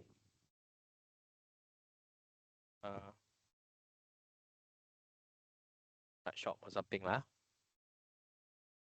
Okay, something like that. Okay, so I'm just gonna have here, just gonna show you how you do on-page SEO. Right, so then you see the keywords here on page SEO, right? So for example, then I will go to my WordPress. Right, the first thing I need to install is this thing called Yoast SEO, which I add plugin. Type Yoast SEO.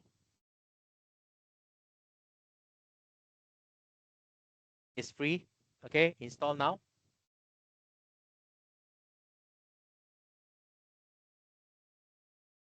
Okay, I'll show you why I like Yoast SEO, because Yoast SEO have this thing called it's like a traffic light system to tell you whether your page is optimized or not. Okay, so after I install, I must click activate.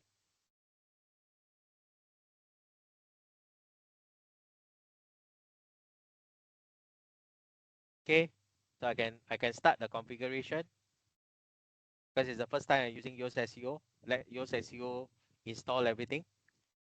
Right, continue.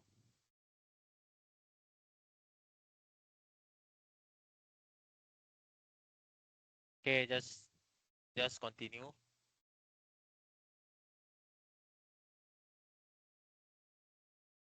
Okay, just continue. I'm not adding on the social profile yet.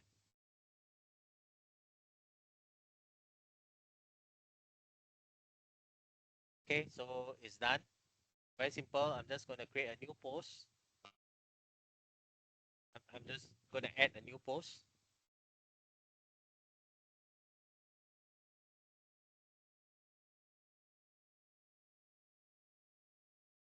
Okay, there's this editor thing. So post.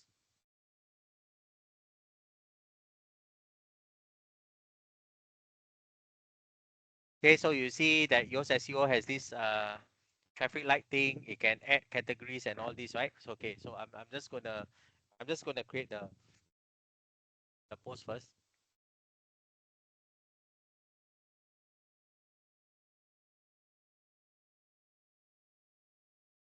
Okay, so ultimate guide to Tiong Bahru.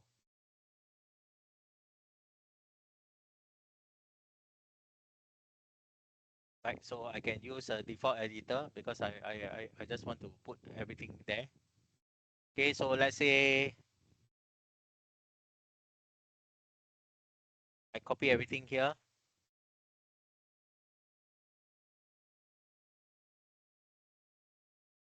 I can adjust the background, all of this. I can say, okay, I can put a featured image if I want to.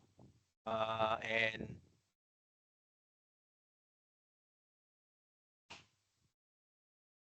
okay, so let's say I publish.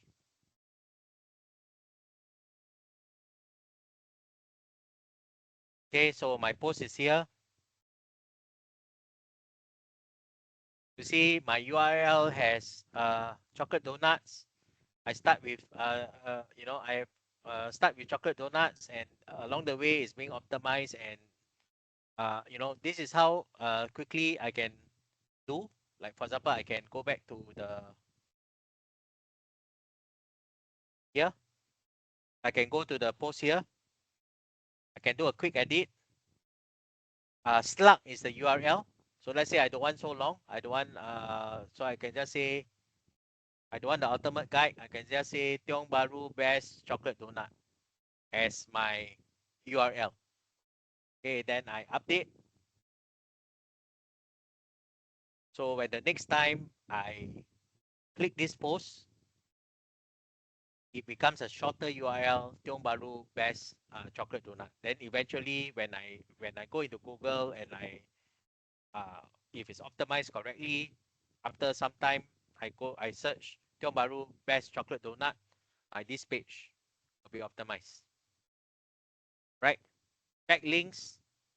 One of the quickest way to get backlinks is to actually you can reach out to bloggers, right? To tell that, hey, how about this? I invite you to a taste test, right? That you can come and you can blog about this thing. I give you free donut and all that. So your bloggers will come in and then your bloggers will blog about that. And that's how you give how you usually get backlinks back to your website. Okay, any question on SEO side of things? I know it's a lot to digest. So it's time for some question, clarification, because I've been talking since, I don't know, 7:15, 7:20. Yeah.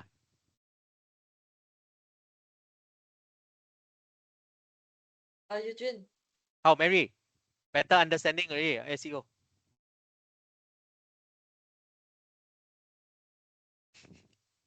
Mary, head big already, Mary. I'm just kidding, Mary. I know, no worries. It actually gives an Oh, overall Cindy, okay now, Cindy. better. Just want to check with you. You only can do like Cindy background quite therapeutic. is it? I can't hear nothing. Okay, I Hey, just Cindy, want to cannot check. hear you. Oh, Wait. Hold on. I mute myself. Wait, hold on. Yeah, Cindy, please. I just checking. We only can do the video like what you're doing right in your YouTube only when we have a YouTube channel, is it? Create one lah. Or anytime we upload a video, we can do that. Yeah, create one lah. Create one YouTube channel lah. Right? Create one YouTube channel, then you do it. The only thing is that when you optimize for SEO, your video cannot be a private video. Because then that defeats the purpose. If your video is private video, it doesn't matter how your SEO optimize the video will not show in the YouTube search. If the video doesn't show in YouTube search, it will never show in google.com search. So one thing, one thing people don't note, one thing people didn't notice, they spend a lot of effort SEO optimize the video, only to realize, oh no, my video is set to private. No wonder my video cannot rank. Yeah. So this is one of the common mistake. Any copyright issue?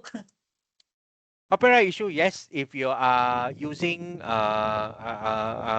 things that images that are copyright, yes, then you have copyright issue.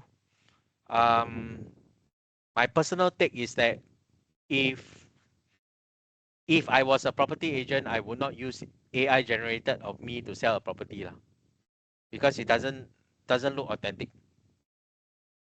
Right? For a property agent, at least you will still need to, for whoever that's in property agent, right? You will still need to film the actual property, and people want to see you lah. Do it. So I had a client that was doing property, but she said that she's shy to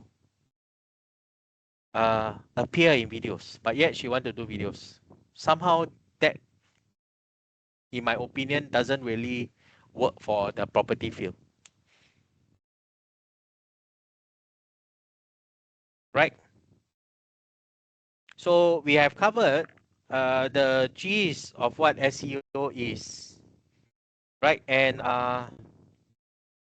right, so we will have this conversation until 10 o'clock or clarification, because I don't want to start a new topic.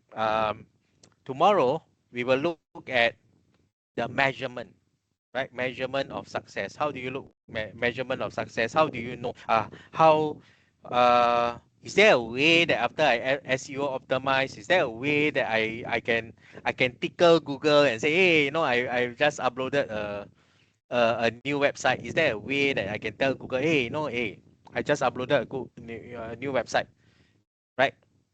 So that tomorrow will be also showing you how to do the assignment. Don't worry, assignment quite manageable. Quite manageable. We only use one tool for assignment. Don't worry, what I taught you in 3 hours is not gonna be the assignment. In case you all now hate big already. I think Jason laughing already. Jason say, wow, Eugene thought the 3 hours it will be in assignment. No, nothing. Assignment is just measuring of a web page, the speed and finding out how to improve. That's all. That's the assignment. It's based on one tool, right? Don't worry, assignment is okay. I will give you the assignment tomorrow. Tonight, have a good rest because you already you already concentrated 3 hours on SEO. Okay, tonight have a good rest. Don't worry, we will be good for time. Okay, we will confirm be good for time. Tomorrow maximum, I will go is only 1 hour. I will give you all almost 2 hours to do the assignment. Don't worry, we'll be in time one. Okay, yeah, we'll be in time one. So we try to manage things. In my opinion, a lot of people are not learning SEO the proper way. So I've actually break down to you roughly. This is how it goes. It works because I show you that it works. You know, like the YouTube video until now is it ranks, right? So it works, right? So that's the thing. How long will SEO last? That's the bigger question. Of the AI. Take a guess. Anyone want to take a guess? How long will SEO last? After you do all that, right? Remember, I teach you 3 hours, but you do I teach you 3 hours, right? But when you do, right, it could be days and weeks, right? Then you optimize your whole website, right? There a lot of effort, right? So my question back to you, since I've been talking, I must ask you all question, If not, the AI, every time tell me, no, very irritating, no. Every time finish, within 10 minutes, they give me one standard feedback. Why you never ask your learner question? I was like, oh my goodness, I asked, then nobody answer. That's the thing. Okay, so let me ask you, so how long do you think SEO will last? I think SEO will last still for quite a while, because I think even if we use AI will still crawl through the internet. Okay, SEO will last a while. That's one point of view from Darren. Any point of view? Okay, I'm not encouraging you all to argue, but any other point of view so that we can all learn from each other. So Darren says SEO will last a while. Anyone wants to say I think last 1 hour? as long as your competitor is still catching up. Okay, That's how Cheryl long brought it a lasts. very important point. As long as your competitor is still catching up, right? So actually, Cheryl is right. So it depends very much on how your competitor move. So now you all know a bit of tips, right? I teach you all. Some of you are at the moment, right? At the moment looking for job or this, right? You need portfolio, right? Because you're studying digital marketing, right? So why don't a bunch of you gather together, right? And then you go door knocking on those those along the stretch. I know quite ulu one, those Sungai Kadok guys, right?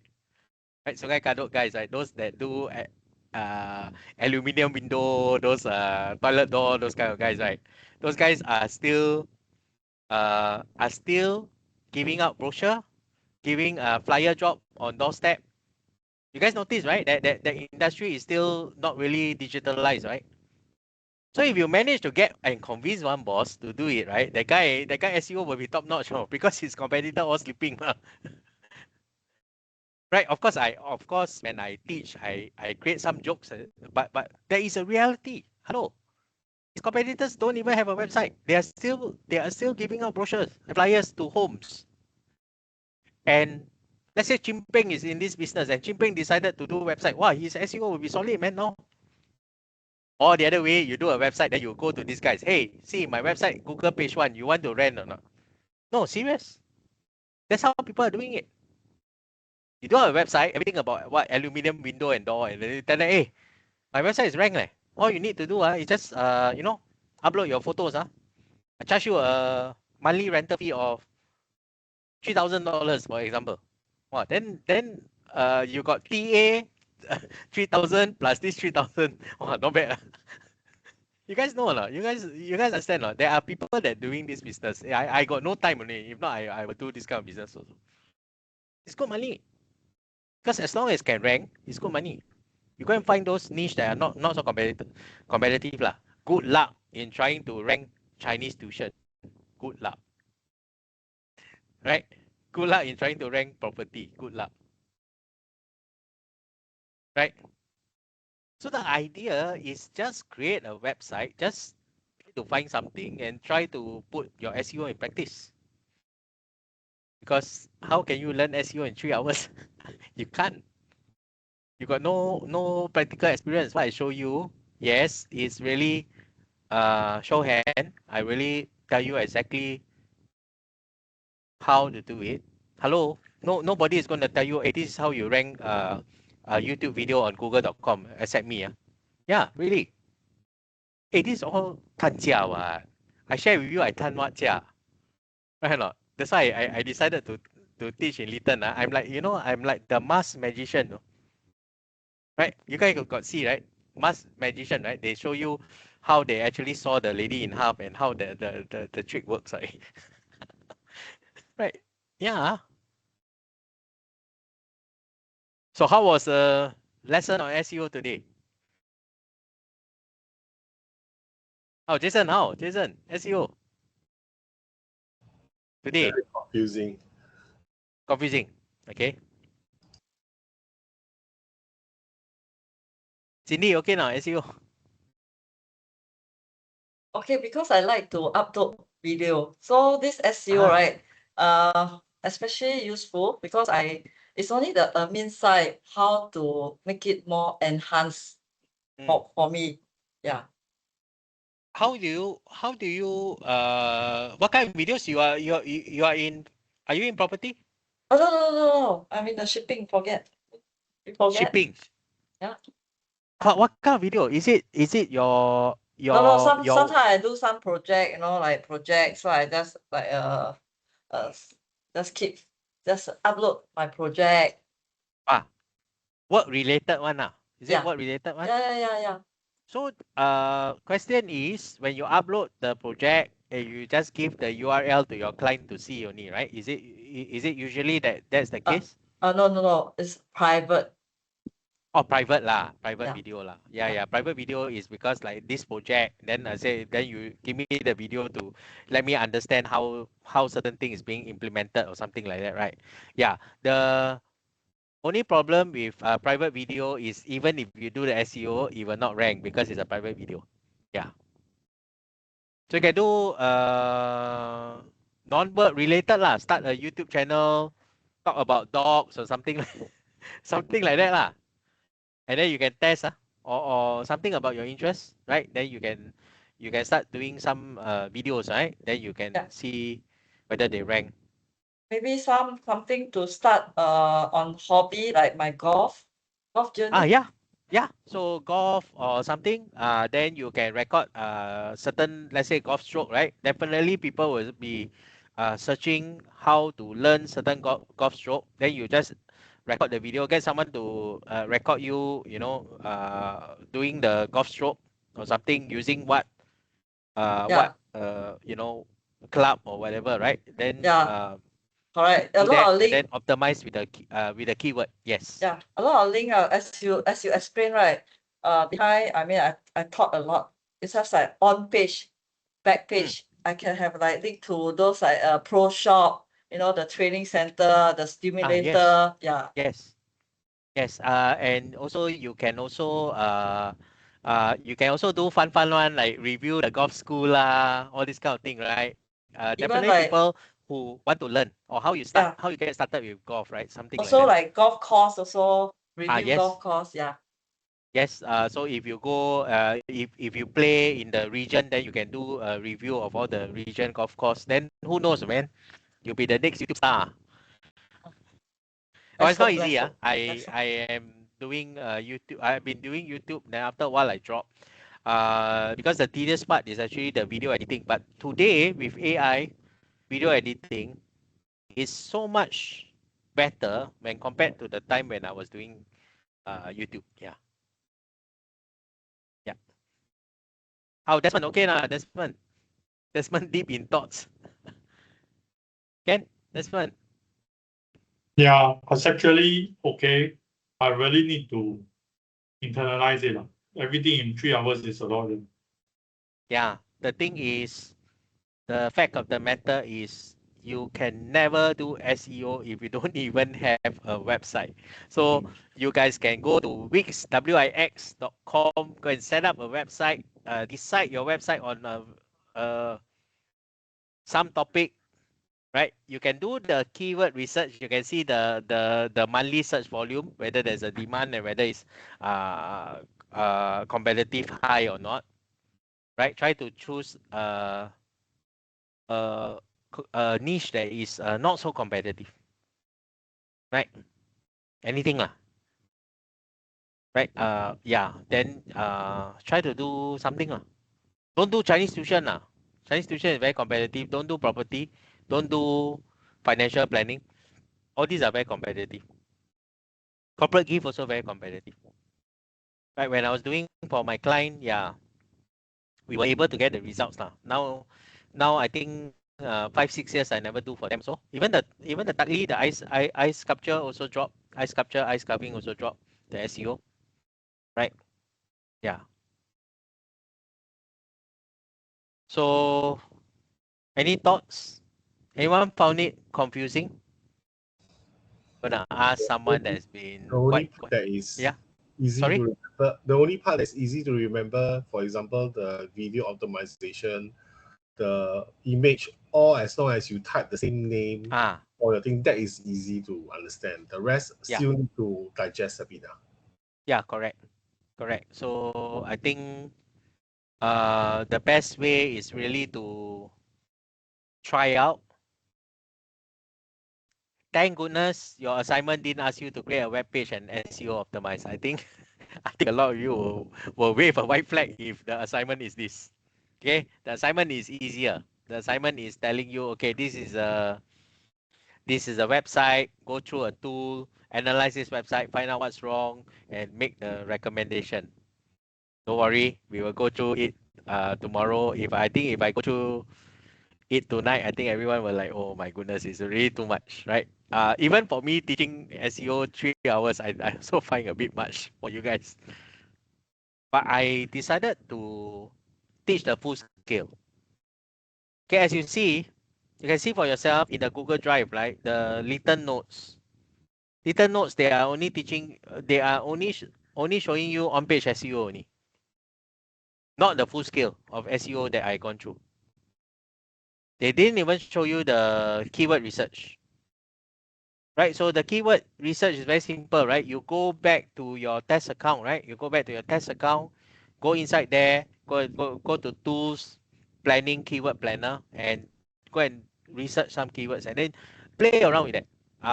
Don't worry, if you need video support, I think I have a SEO Padlet somewhere. I'll find the Padlet. This Padlet was created when I was teaching a 2 days SEO course. I'm more than willing to pass it to you guys. You can digest it if you want, right? Yeah, I have a SEO Padlet. Padlet is all the information there. But it might be a bit overwhelming for you, but I'm gonna pass you the SEO Padlet. Right? Vijay, I got a question. Sure. While you're talking, I try to search like a keyword planner, right? Mm. Can you explain the line, the chart when you key like just now you search corporate gift Singapore, right? There's a Yes. chart with the Okay, blue line let me and explain red that. line. Yeah. Can. Wait.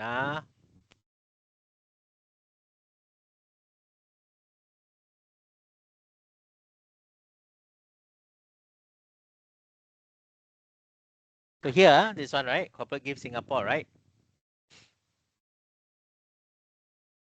I see this one, right? The red line, right? Red line is visits by mobile. Blue line is total. So as you can see, 100,000 versus 77,000. You can see, in reality,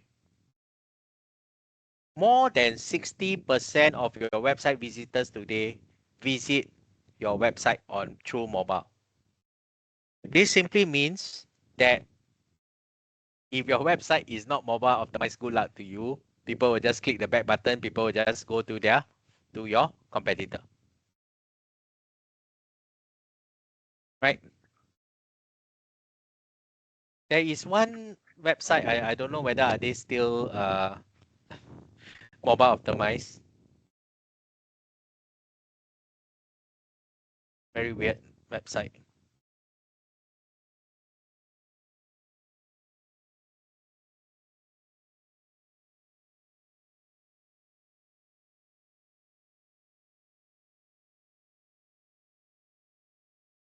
Okay, I'm just going to show you a website that just for laughs. Okay, just for laughs.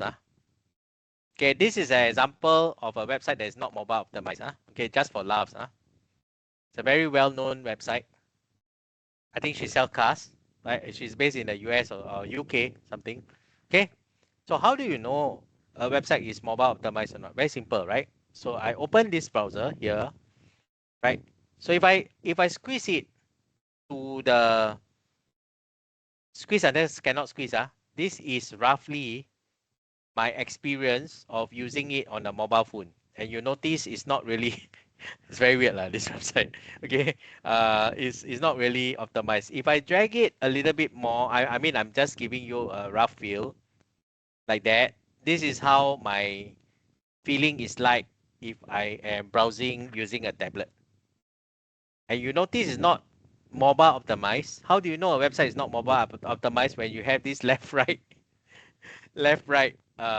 scroll bar, right? You have this left right scroll bar, then you know it's not mobile optimized. This is, I mean, one way lah. This is a known website lah, right? That is not mobile optimized. But I think she still gets a business lah. Anyway, right? Yeah. So that's through that charts or statistic, we can know that, hey, actually about 60 to 70% of people actually now visit our website. It's true. You look at your behavior, right? How often do you visit website on your laptop versus mobile? Any website for that matter. Look at your own behavior. Do you notice that mostly we visit websites on mobile? Largely so, right? Yeah. So today, businesses cannot afford not to be mobile optimized. Remember the technical aspect, technical SEO, that part? One of the item is mobile optimized. You're not mobile optimized, what we call GG already, good game lah. Too bad. Next better player. That's what they say. Next better player. Your competitor is the next better player because you are not mobile optimized. Eugene, I have a question. Yes. So let's say, for example, if my business is selling iced tea. So then I write an article iced tea, but some people spell iced tea as ICEDTEA, iced tea, and some spell as ICETEA. So how do I write an article to optimize my, because sometimes different people spell differently. Do I have different spelling in my article, or how should I optimize something Okay, like very that? simple. You brought a very important point. Okay, then come the right. So I'm going to ask everybody. Since I actually Darren brought a very important point. So now Singapore, right? Singapore got US based people, right? A lot, right? A lot of US people work in Singapore, right? Correct, right? Right. So my question to you is very simple. What if someone is searching US spelling? How? Do we need two different websites, one for UK and one for US? I think Darren, once you get the answer for this, you roughly know is somewhat related to spelling and all of that. So my question to you is, do I need to optimize for two sites? Right, remember? We choose US, location, right? Yeah. We choose US, location, like, right? sorry, say again. When we create account, we choose location, right? The other time, the Google test account. Yeah, we choose location. But your website, right? Your website is on WordPress, ma. So you don't choose location for WordPress, right? So my question is, if I'm optimized for anything, right? There's a US spelling and there's a UK spelling, right? We are all UK English, right? Then how? Got US people, ma. Then how? Do we need to create a separate website for US? What do y'all think? If I create a separate website for US, in Google eyes, Google will say that that is a duplicate website and your website will cancel each other, and in the end you don't get to rank. So very simple. We optimize for one version, which is UK English. Google knows the US spelling equivalent. And when someone is searching US spelling equivalent, as long as your UK English page is optimized, it is optimized. Darren, is that similarly your question, roughly around there? It is, yeah, it's probably around there, but okay, then, yeah, I guess Google is smart enough to and to how you say, see that iced tea and iced tea mean the same thing lah, the context lah. So Google is smart ICE, enough. as in ICE, right? ICE and ICED. Oh, ICE and ICE. Okay, okay. Do take note. For singular, plural, and past tense, present tense, just optimize for no tense. So yeah, so they No tense. Don't Google can just say ICE. so they can Google can see can understand the context behind it lah. Yes. Okay. Google rank by keyword and keyword association. Google know that if you optimize for ICEDT, and if people search ICET, you will still optimize. Your web page will still be shown. Yes. So if it's ICY, they will also be able to detect. Yes. Yes. Similarly, if people search donuts with a S, donuts, chocolate donuts, but my page is optimized for chocolate donut. Yeah. So sometimes people spell dough as in DOUGH, donut. Then some spell as correct. DO. Or some they split the word donuts as two different words. Some is together, right? All so these peculiarities, it will rank. Yeah, as long as you choose one version lah. Don't be smart like the donuts, then donut, then all this, right? Then in Google Eyes, right? Remember what Matt Cut say? Don't over optimize the keyword. If not, if not, Matt Cut say make it hurt a little. So Google will say make it hurt a little if you find that you are trying to over optimize the thing. Very common. When people are starting SEO, they start to be over enthusiastic and they tend to over optimize. I used to be like that also. Yeah. Then I realized, oh my goodness, I'm repeating the keywords a bit too many times. So just follow my guideline as what I show you, and it will be fine. Right? So I told you, wow, really, today is really solid 3 hours. Yeah. That's SEO lah. I used to teach a 2-day course, even more in depth. Yeah. But okay lah, the 3 hours I taught you is more or less enough, right? Provided you get a website to try it out.